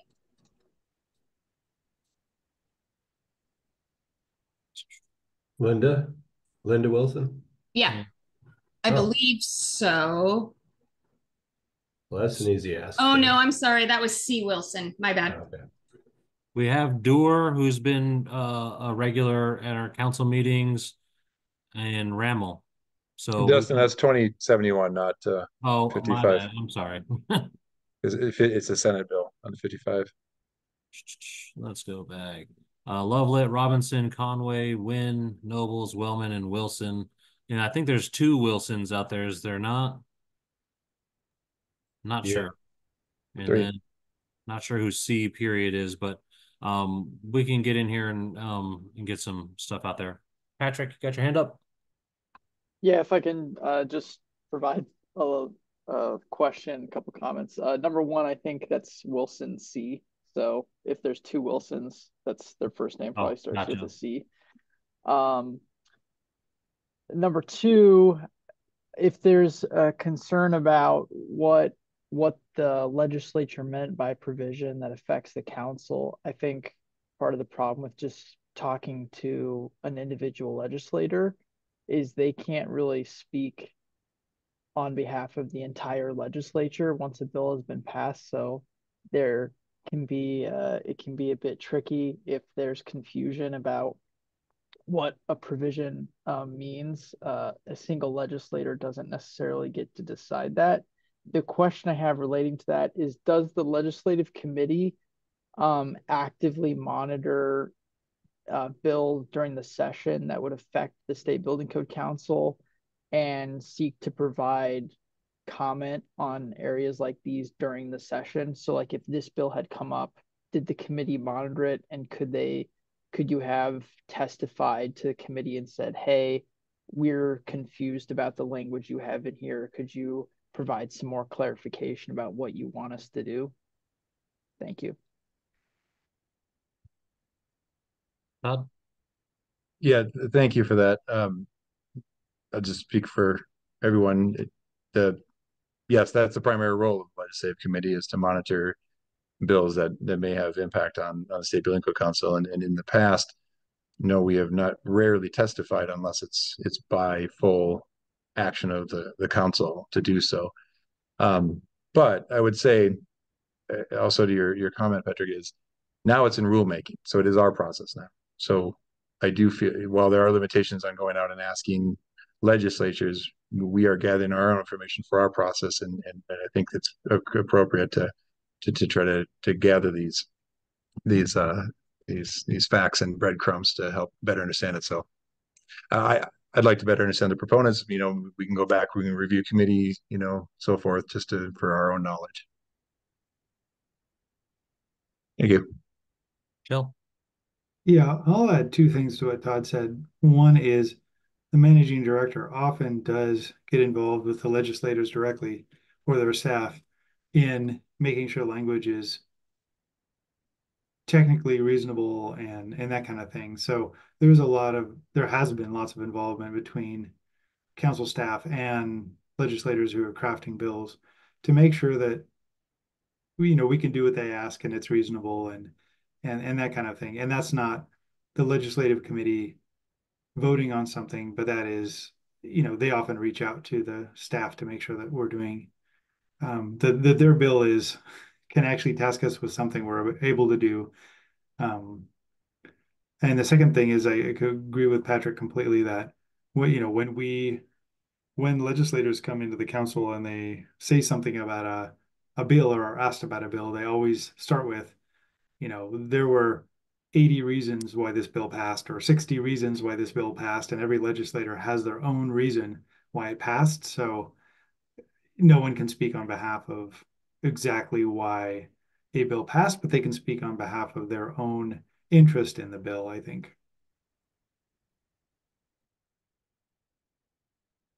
And just to follow up on what the managing director and staff has done. So prior to me being in this position, Stoyan Bumbalov was there. He has a whole process built into the Department of Enterprise Services bill reviews that come to his desk and go through. A lot of times the other bills that are on this page got passed down to staff for some interpretation and then passed back up to Stoyan for the final review before going out. This particular one, I don't think came down to the staff, mainly because I think it's such a small appearing change, even though it requires a lot of work on there. So I'm not sure. I'd have to go back and look at the overarching review that Stoyan completed on this. There's some documents buried on our server on that one, and I could pull up the responses that he pulled out for a review on this one for DES and to do fiscal notes and things like that on it, and see what he anticipated the total body of work to be. But anyway, Angela. So in particular with this section, is there a difference between a standard and a code amendment? Because I know in code language, they're not the same. But as far as the legislature, this says that they shall adopt by rule standards. I just wasn't sure if that meant anything different in this context. I would think that it means that building code, it would be synonymous with standards in this particular instance. Roger? Well, I mean, here lies the problem. I think we get legislators creating bills, and the language in the bills is not clear, and is it standard or is it not? And we don't know, and so we are having to interpret. And this is again goes into my comments about 6291 as well. We can, at this point, the bill is passed. One path that we could move forward as a state building code council is we could interpret it the way we think it is correct. And if the bill sponsors or anybody doesn't agree with us, they would have the ability then to, I suppose, sue us, which seems to be an active option for people these days. The other path that we can take is to try to gather as much information as we can to try to understand what we are being asked to do. And I think that's what we're suggesting that we do right now. And the authors of the bill, the supporters of the bill, is the best information that we could, they're the people that we could go to, that this was the intent of their bill. And that's the best thing I think that our council can do, is to try to understand exactly what we're being asked to do. So.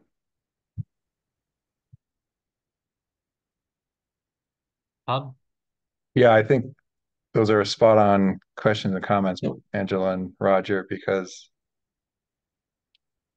now you got me thinking it's very specific, shall adopt standards. So are there standards out there for emergency shelters that I personally am not aware of, and that's what we're being directed to do, rather than going to rulemaking for code adoption and amendment? So good question. I guess that's on our homework to figure out if there are existing standards. Yes, Tom?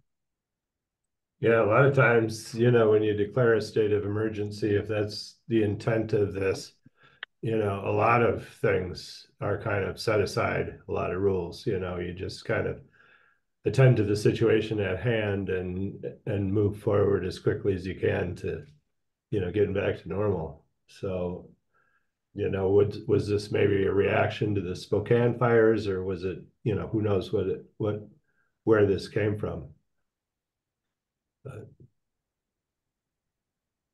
maybe I'll go back and listen to some testimony or something on this if I can find it. So for the summary, are we okay with what we have drafted here for the moment? Okay. I included the ESSB 6291, the State Building Code Council bill, which puts into statute several new rules for us for our process, and we've gone through and made changes to our bylaws as a result of this bill. And I don't think that there's any further work needed by the council, but I think it would be a good opportunity to discuss some of the questions that have arisen because of this bill. And Roger, I think that you had some stuff to lead off. Sure, I have three general comments, concerns, and again, I'm not sure the best action other than potentially getting our de facto members, one of which, Linda Wilson, who is one of the authors of it, to help us interpret and understand exactly what was meant. So the three general areas I have concerns about are, we've been directed to form, I believe that it is section 2. Let me check that to make sure that yes, section 2, item number 5, line number 19 says 3 nominations are provided by the largest trade associations. Well, I don't know what the definition of largest is. Is that by number of members? Is that by budget of this trade association? I don't know exactly what that means. In addition, there are members of this council that are appointed that are not members of trade associations. I believe, Todd, you're the manufacturer's installer. So is it the largest manufacturer's trade association or the largest installer trade association? It is unknown. It is not clear. I also, in line number 7, or no, I'm sorry, number 8 on line 36, they try to define, for the purposes of this section, they call it a professional organization. So I'm not sure if that is meant to be the trade organization that they are referring to in item number 5 above. So those are some large questions that I have about how we are going about filling the positions of the SBCC. That's item general question number 1. I have general question number 2 is about the 2/3 vote, which everybody that's on this council knows I have been very interested in. I've been trying to understand what the 2/3 vote on page 8, line 5, which is decisions to amend the state energy code. Line number 5 says 2/3 vote of the voting members. So are the voting members, if there are, is that voting members present or not? In line number, let's see, if in section 6, line number 10, 11, and 12 on page 9,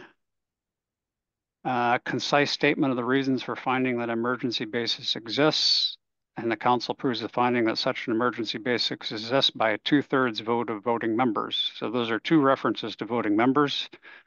Then you get down to the page,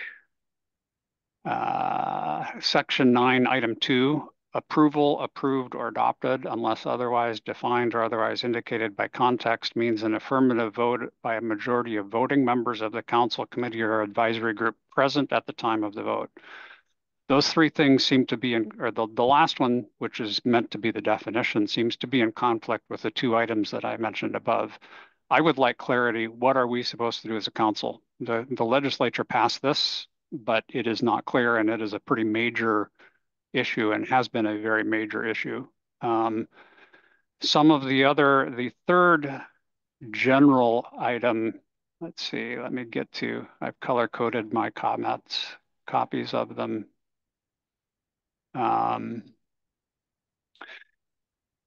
Section number 7, line 6 on page 10, if that's the easiest way for you to go there. 1A, so go to page 10, which is section 6. A technical advisory group may include 1 voting council member. So there was a big conversation about when we developed our tags this time that said that we could only have 1 council member on the tag.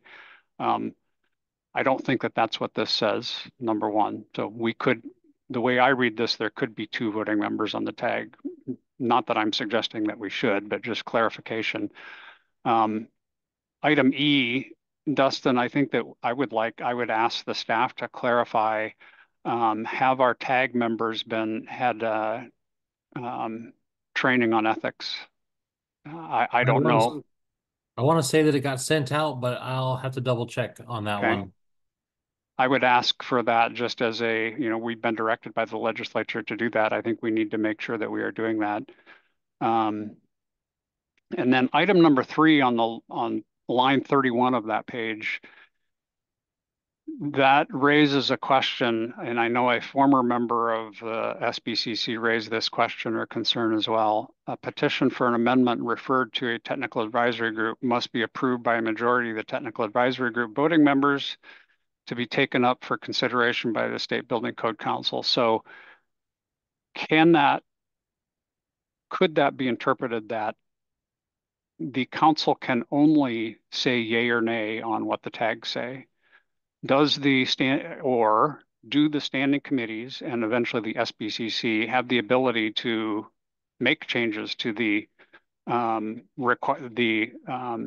proposals that the tag sent on, which has been typically what we have. Well, I say what we've done. I've only been on the council for a little over 2 years. So in my experience, the standing committees and the council took what the tags did.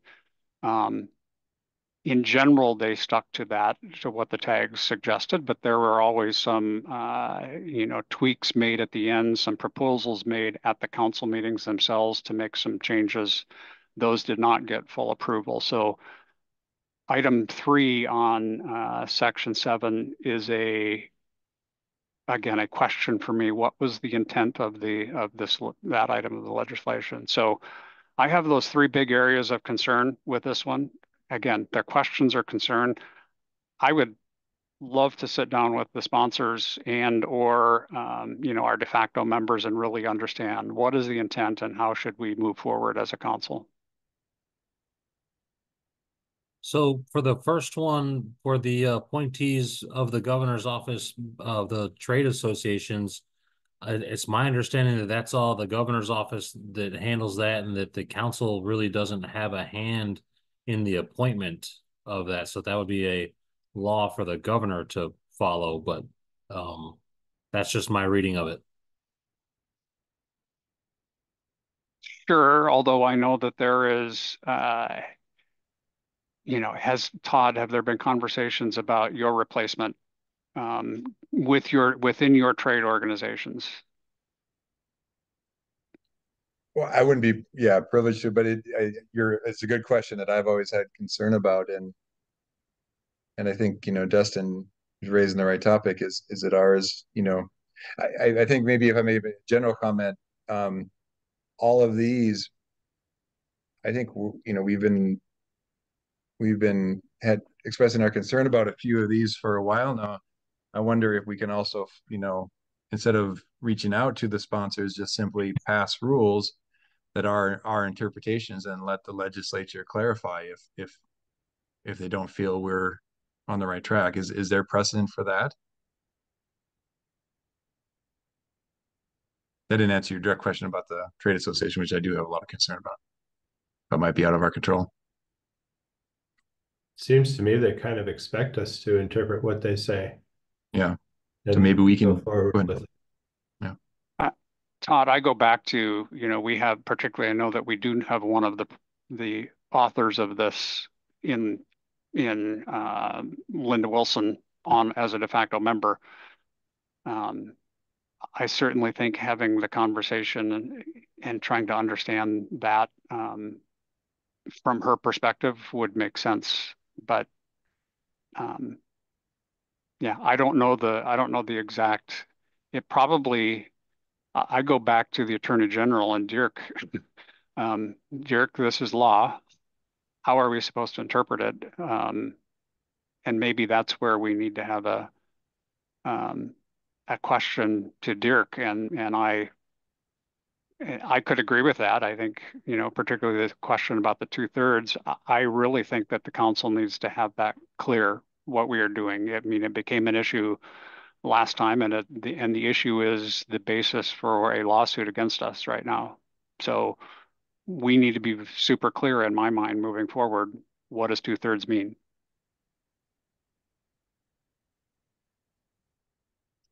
Jill? I agree. We should definitely clarify what 2/3 means. Some of the other suggestions I think is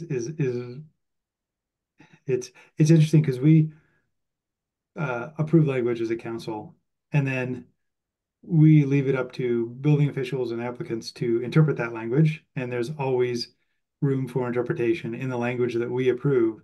And we realize, of course, we're not perfect in creating language that addresses every possible situation or anything like that.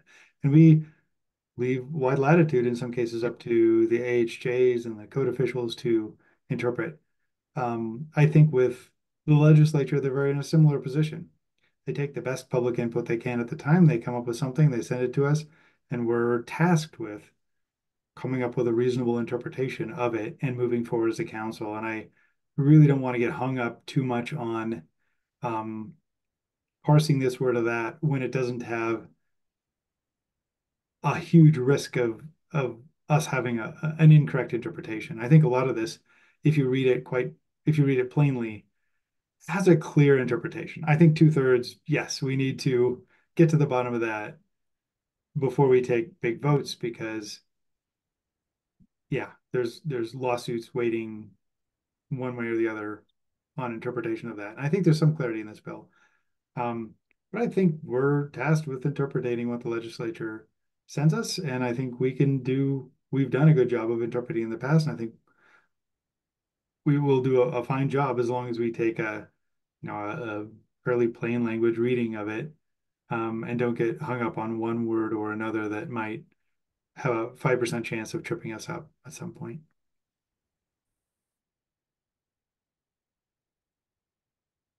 Jay.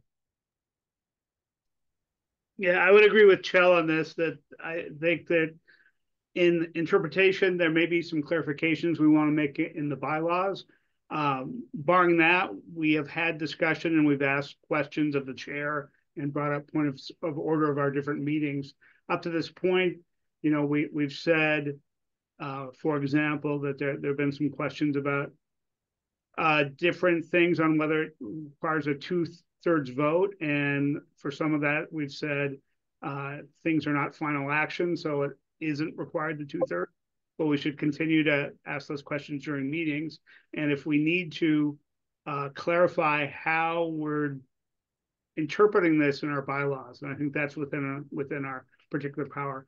I would note this bill actually had bipartisan support. Both Representative Rommel and Senator Wilson were involved in this, so we've got resources of both of them directly at our meetings. The other pieces, I think we can also do some things as a council in establishing some best practices. Like, for example, the tags have been meeting for several months and just asking staff to provide at our council meeting a report of tag members that have completed ethics training, and just do that kind of oversight as a council. So I see a number of things that we can do ourselves as a building code council. I don't know if there's anything here that necessarily needs to change from the legislators' view. The area of biggest uncertainty that you bring up, Roger, is the appointment process. And until you get elected governor, I think that's not one that we have to deal with.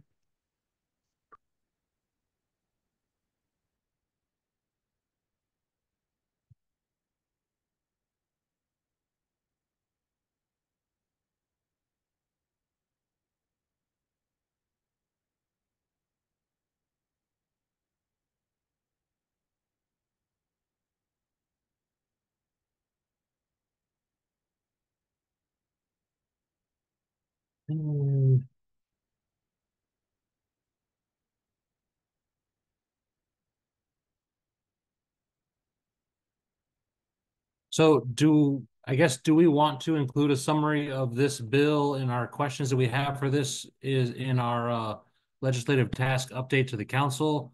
Or I don't know, what is the desire of the body here? Well, it seems like if nothing else, we need to clarify what constitutes 2/3, because that'll govern every meeting or every vote. As the person that raised the concerns, I understand I'm not governor and I don't want to be governor. And the comments about the trade organizations, you are correct. That is something for the governor to undertake. Some of the other ones, I think the interpretations, I also understand and agree. We interpret it the best we can. I think that the 2/3 we need to have, whether it is through the DIRC and the Attorney General's office or direct conversations. I would like for us to get clear. And then I do agree with, I don't know if it was Jay or Chell that said, let's get in my opinion, let's get clear with what the intent was, and then let's write our bylaws exactly the way we believe the intent of this bill was, and then go by our bylaws, and we've done the best we can to interpret the rule. But Okay. So is the main question then the 2/3 vote? Is there anything else that we should bring forward as a major question on this bill to the council? Well, along with the 2/3, the F there that's in the middle of the screen is kind of plays into that a little bit when there's a vacancy, and just be certain that, that person's position, if like when Micah's was vacant for quite some time, that position actually became vacant, but we ended up still counting it as in the quorum count, I think. And so we got to be cognizant of how that works too. and Tom, the for approval. I mean, I read that it doesn't, they very clearly say for approval, but then there's a couple of items up above where it just says 2/3 vote of voting members. So am I reading it correct that those are two different things? And maybe the intent of the writers of the bill is that they are different, and that for the energy code and emergency statewide amendments, we need 2/3 of the voting members, whether that's 2/3 of 14 or 15.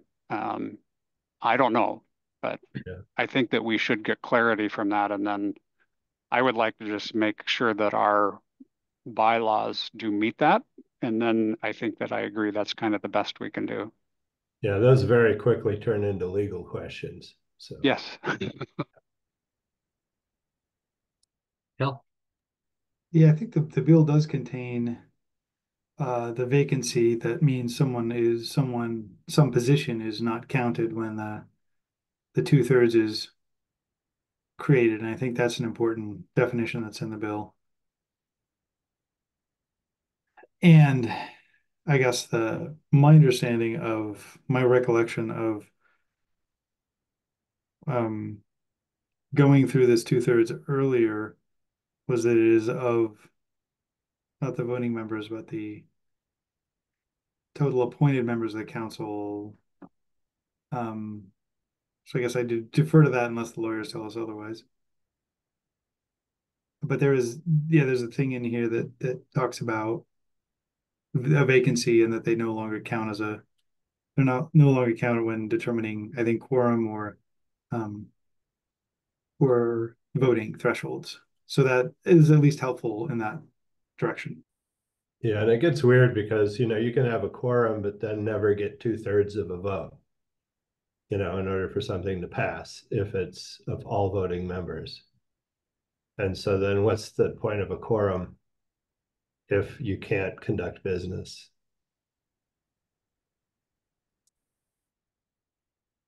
You're saying if 10 members show up out of 15, or 9 members show up out of 15, and yet they could never reach the 2/3 majority, because even though they have a quorum, they can never get to 10 votes because there's 9 folks showing up. Right. Yeah. Well, we just need to schedule these in advance, I guess. Yeah. Well, we just need a legal interpretation of what this means, and then we can go from there. So we don't do it wrong. So I know Dirk has weighed in a little bit, and I think we still have the question after his input, and I think maybe reaching out to the sponsors of the bill will help, and so we'll run the gambit, and I guess I'll add into the summary that staff will reach out to the Attorney General and bill sponsors for input on these inquiries. Does that work for everybody?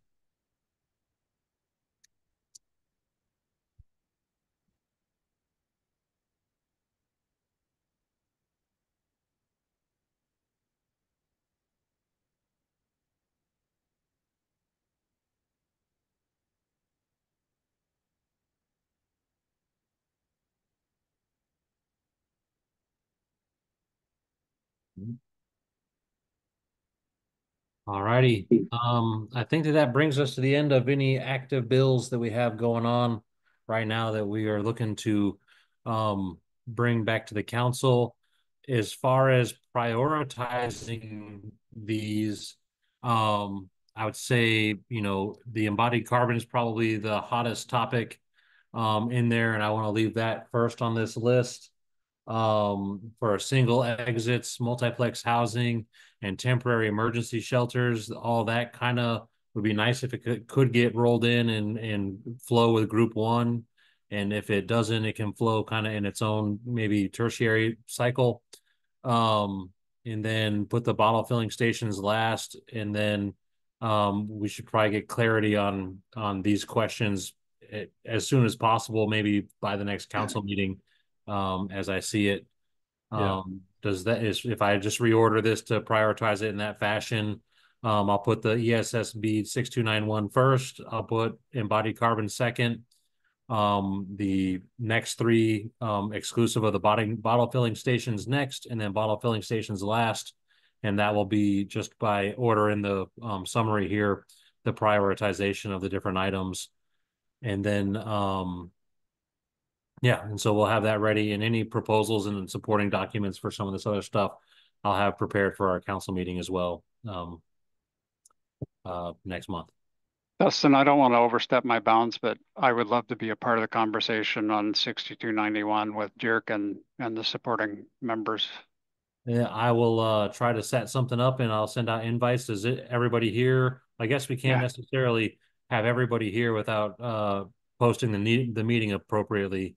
So if we want to have everybody here be a part of those conversations, I can do that, but I'll just have to schedule a special meeting and get everybody there. Jim?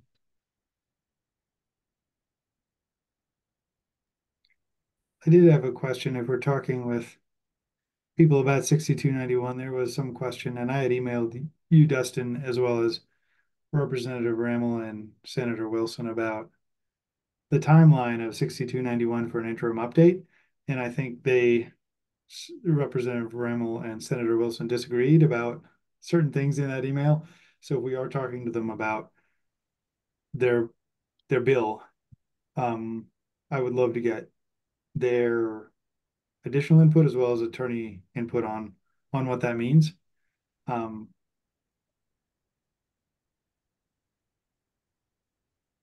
Yeah, that'd be it. And I'm happy to be involved in that, but I also don't want to crowd anybody out if we're trying to keep it a small group. Gotcha. Well, Roger and Chell, if I get these things set up, can I just include you two, and we can bring these questions to the not the proponents, but the sponsors, and then to Dirk as well. I'll tell you, as far as the interim cycle, Krista and I have been kind of talking about it, and we're of the mind of I think we align with not Krista's, but Senator Wilson's read on is that the work shouldn't begin prior to 12 months, but needs to complete before 18 months after the effective date of the codes. But we can bring that question and get some more answers and make sure we're not doing it improperly. I'm happy to be part of that. Okay.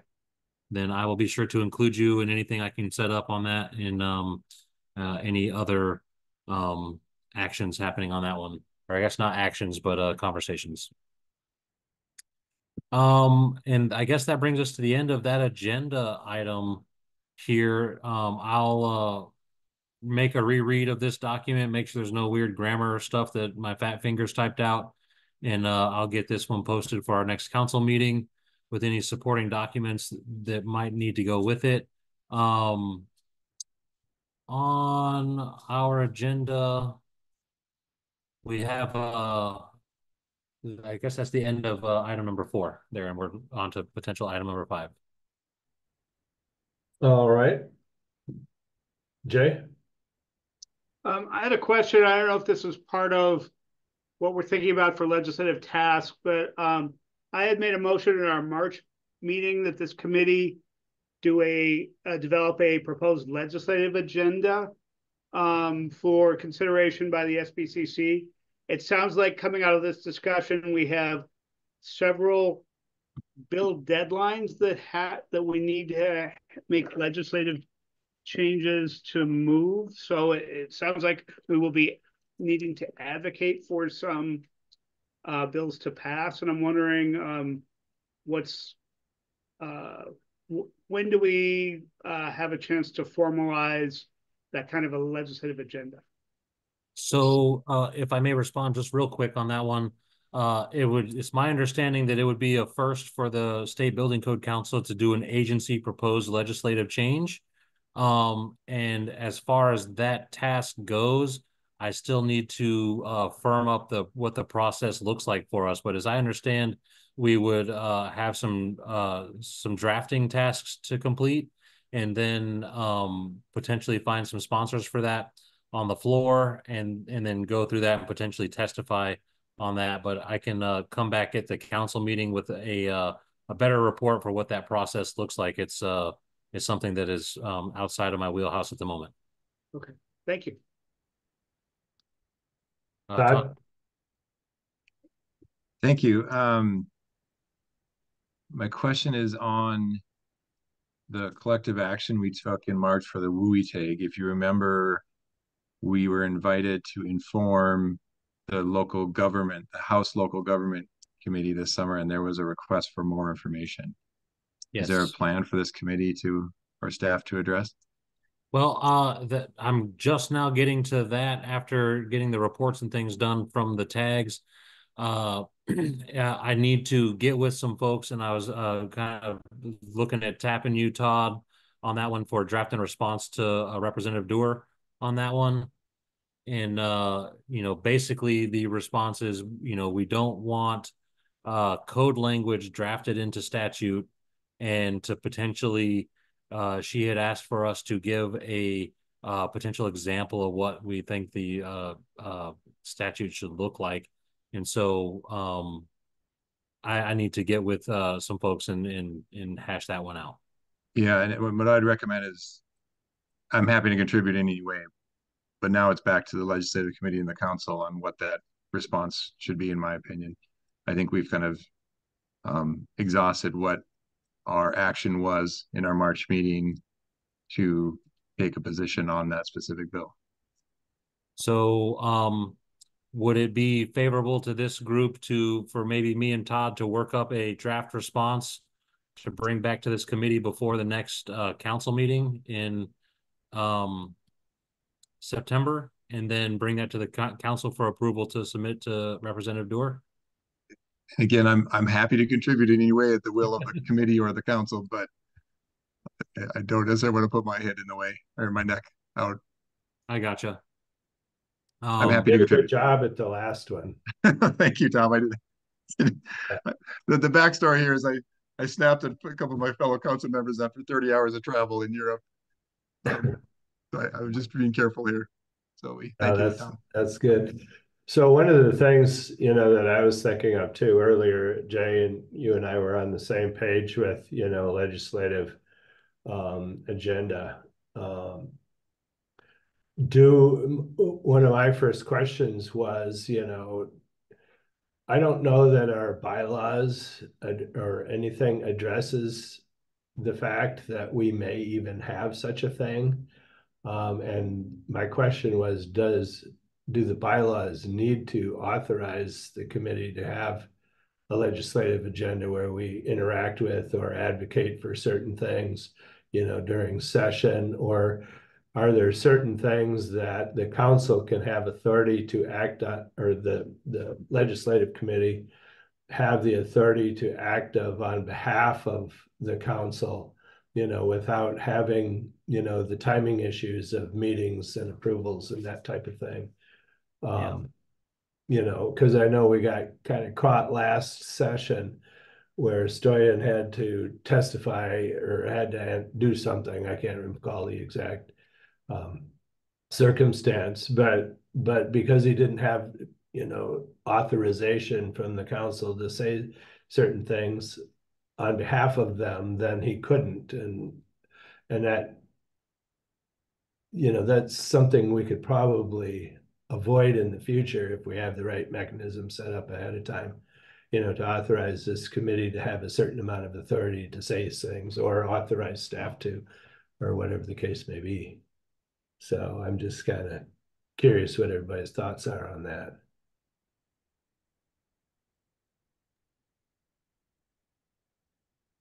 Well, I'll wait. I think, to reinforce what I've said in the past, I think it's really important that there's some authority for the legislative committee, whether it's the chair or sorry, Jay, I maybe just jumped in front of you and it's your hand. And I don't think that's unusual. I was a public employee for a long time, and I was frequently asked to inform again, and knew those boundaries well when to engage our government affairs, lead and so forth. So I think the committee has people on on our council that are skilled in this, and we can do that if it's so the will of the council. Jay? Yeah, I concur with Todd on this, and Tom, you and I have talked about this. This is how it's done within many jurisdictions, just adopting some principles that the full State Building Code Council delegates to the legislative committee to be able to go advocate for. And many of the things we've talked about today could be part of that. Right. We want the legislature to provide direction without specifying specific building code language. We want to align due dates with work that they assign with our adoption code cycle. Things like that, I think, could be a set of principles. And absent language in the bylaws, it's just a motion of the full council to authorize us to be able to act on those principles. Thanks.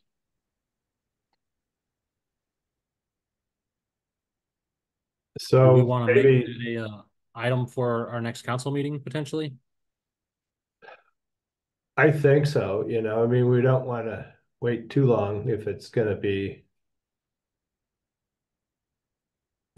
work. We don't certainly want to wait too. Yeah.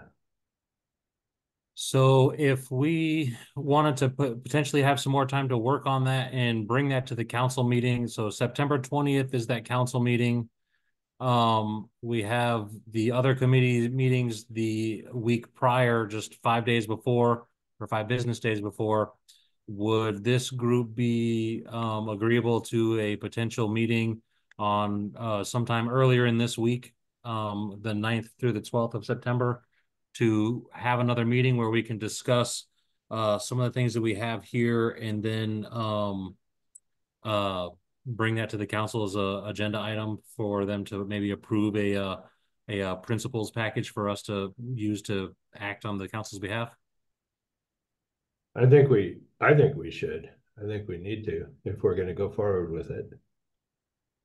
And maybe, those of us who have some insight on this, or use it, I know, the counties certainly do it, and the cities do as well, and others do, through their lobbyists and whatnot. Well, we're not lobbyists, the principle's a little bit the same, where we just kind of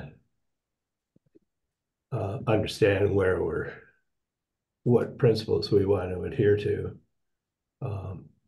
But maybe we can all kind of start forming those ideas and submitting them to you, Dustin, or something like that, for consideration. And then you can, and so we don't want to create a serial meeting on this either accidentally. So if we all send it to you, then you can maybe consolidate it and send it back out to the group for review. I can work prior to sure. that.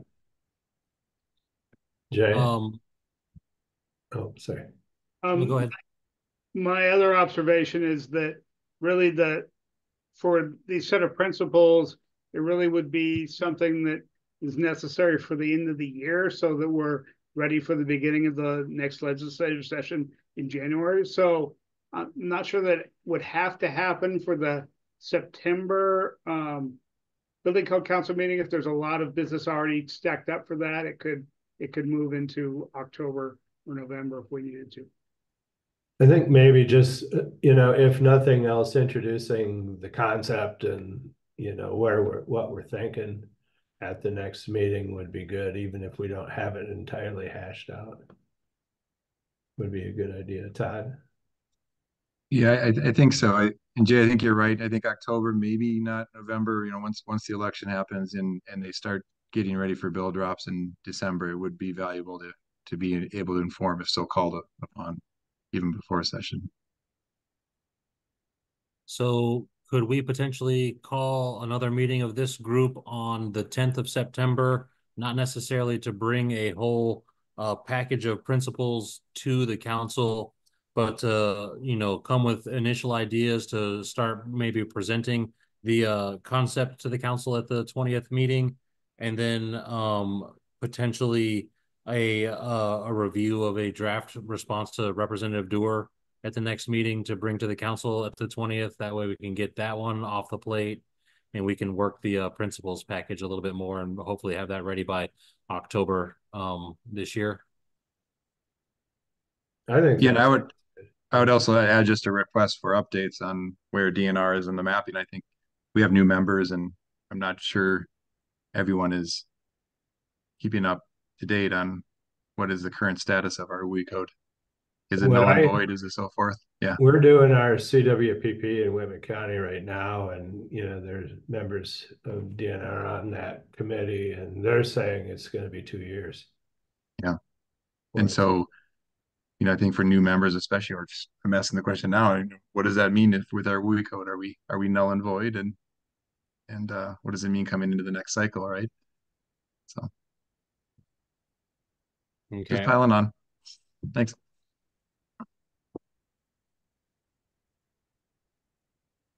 Is there, I suppose, with regard to this current line of thinking, if there's any public comment or anybody from the public that wants to have any input on this, it'd be a good time to raise your hand.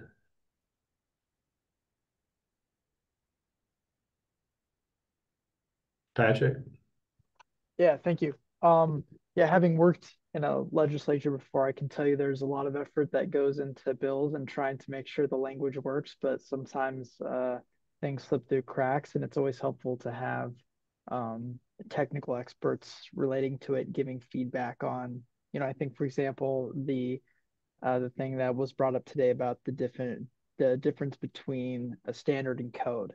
How a legislator might look at that and say, well, that's the same thing, but there might be a technical difference. So finding a way to get feedback during the session to improve the bills is always helpful. And just in that context, that kind of feedback can be helpful getting to the legislature. Thank you, Angela.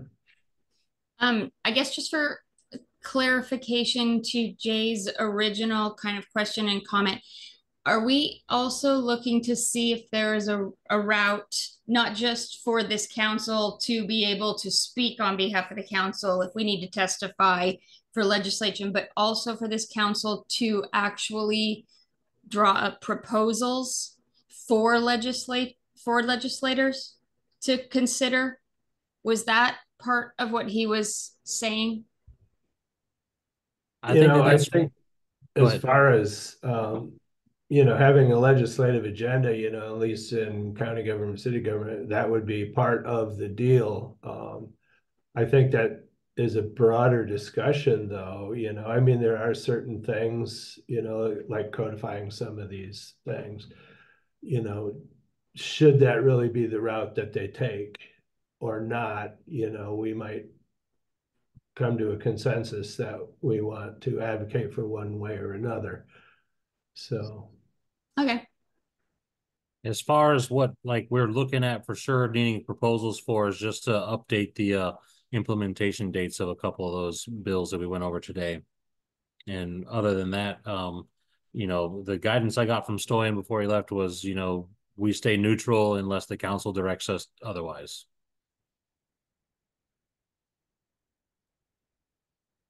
Joe? Yeah, just to add a little nuance, I think in some cases it would be good if we, and I don't know exactly what I mean by we, but provide specific language input into some bills so that they are implementable by the council. And I think staff has done that in the past, and I think the legislative committee, that could be a route to help ourselves in the future, is to agree on certain preferred language if we see language that is not preferred, as far as how to implement something, or dates, or other things. So I think that would be I think if the council starts creating bills, that might be a headache, but unless there's specific about like how the council operates, because there's a big problem, and I don't see a big problem, but I could see that. But otherwise, I could see the legislative committee maybe agreeing on certain preferred language if we see some challenging language in a bill, like we've seen about EV chargers, or other things. Just a quick question for the legislative group here. When Stoyan was around and during session, did he bring the bill analysis to the group that he was providing out for DES? Because it's, the analysis he's providing says, this bill requires SBCC to do X, Y, or Z, has this kind of fiscal impact, and pretty much addresses all the questions I think we've had here today. But I don't know if I ever heard of that coming to the committee during his tenure. It seemed like I received some summaries of, where things were. Okay. But I've only been around a short time too. So, Jay? Yeah, I think we did receive those summaries on the impact. The area where we got hung up is without full SBCC authorization to support or oppose a bill. We were left to staff providing technical feedback until the next council meeting, where we could say, do we want to take a position on this bill? And there were a couple of bills that we did as a full SBCC take a position on. Okay. But we did have a number of bills that we were monitoring, and I believe Stoyan provided input in some committee hearings. Okay. Joe? Yeah, I agree with what Jay said. I think we could take the additional step, or ask the council for additional authority to provide more specific preferred language to bill authors, when, as a committee, when the language is not preferred. I think we've in the past done that through managing director, but I think we could be more clear about that, because we see more bills affecting the council, and we see a lot of them are not written with the exact language we would like to see to make it implementable. And the thing is, these bills change on a weekly basis, which, with not enough time for the council to provide that authority in the instant in which it's being written and reviewed and passed and amended. But I'd also say that I provide input on bills sometimes outside of the Building Code Council as an individual, and I think we all have the opportunity to do that as well, because we want implementable bills at the very least, if and when they pass. Todd? Yeah, and Dustin, to your direct question, yes, Stoyan and previous directors have had a tracker, different versions of that tracker, and then it's always, there have been different levels of that tracker, some that are more internal to DES, that don't necessarily need to be, fully shared publicly, because they're more dynamic working documents. And then, but always at the meetings, we would have some sort of tracker, shared with the public. Okay. It might be like a more of a brief that we would go into depth on. Gotcha.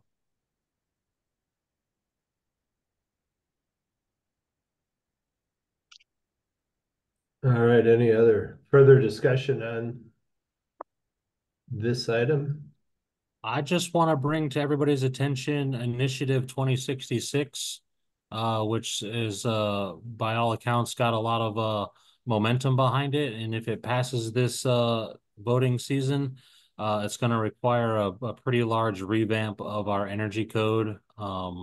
It pretty much is saying that, let's see, I think that this is, hold on. Yeah, this one's it. And it is saying for the Building Code Council, we can't disincentivize gas as a may not in any way prohibit, penalize, or discourage the use of gas or any form of heating or for any form of heating or for uses related to any appliance or equipment in any building. It's a lot of stuff in some other RCW sections, but in conversations with Krista, she indicates that this, if passes, will require quite a bit of work for the technical advisory groups for the energy code.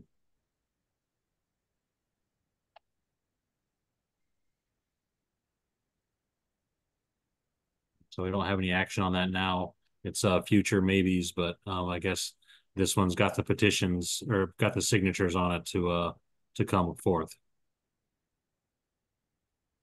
Yeah, there's quite a few initiatives that are pushing pretty strong right now.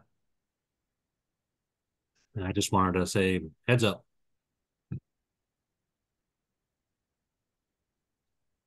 All right, well, we've got a few minutes left. If there's anything else that anybody wants to bring up in other business, now's the time. Go ahead. I just have kind of a general question for the council. Do we have we ever tried to address the fact that portions of the energy code aren't actually enforced in about 80% of the state simply because they can't be? And by that, I mean, L&I isn't actually tasked with enforcing the energy code. And so they don't enforce the electrical portions. And since they actually control about 80% of the inspections and plan review of the state, it's not being done. Does that make sense? Has that ever been brought up as a concern?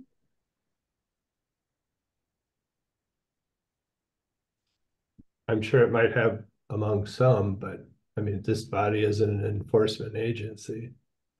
Yeah, So? no, I was just curious if we actually cared how it was enforced. It was just, like I said, it's just a general question. But not, that's fine. Thanks. Joe? Yeah, I think the non-enforcement in some jurisdictions has been brought up, but we're, as Tom said, not an enforcement agency. We write the code and talk to building officials and have input in there. L&I does have a representative on the council. So I guess one would hope that that would be brought up. That issue would be brought up. I guess I'm not sure exactly what you mean. So if you want to bring up specific things and discuss it, I think that's a good topic of discussion.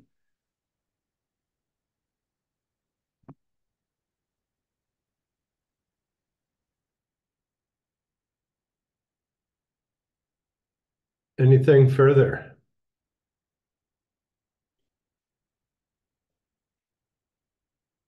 Well, then hearing none, the final item on the agenda is adjournment. So I don't know if we generally make a motion to do that or we just call it a day. Either way. I think you just did. Okay.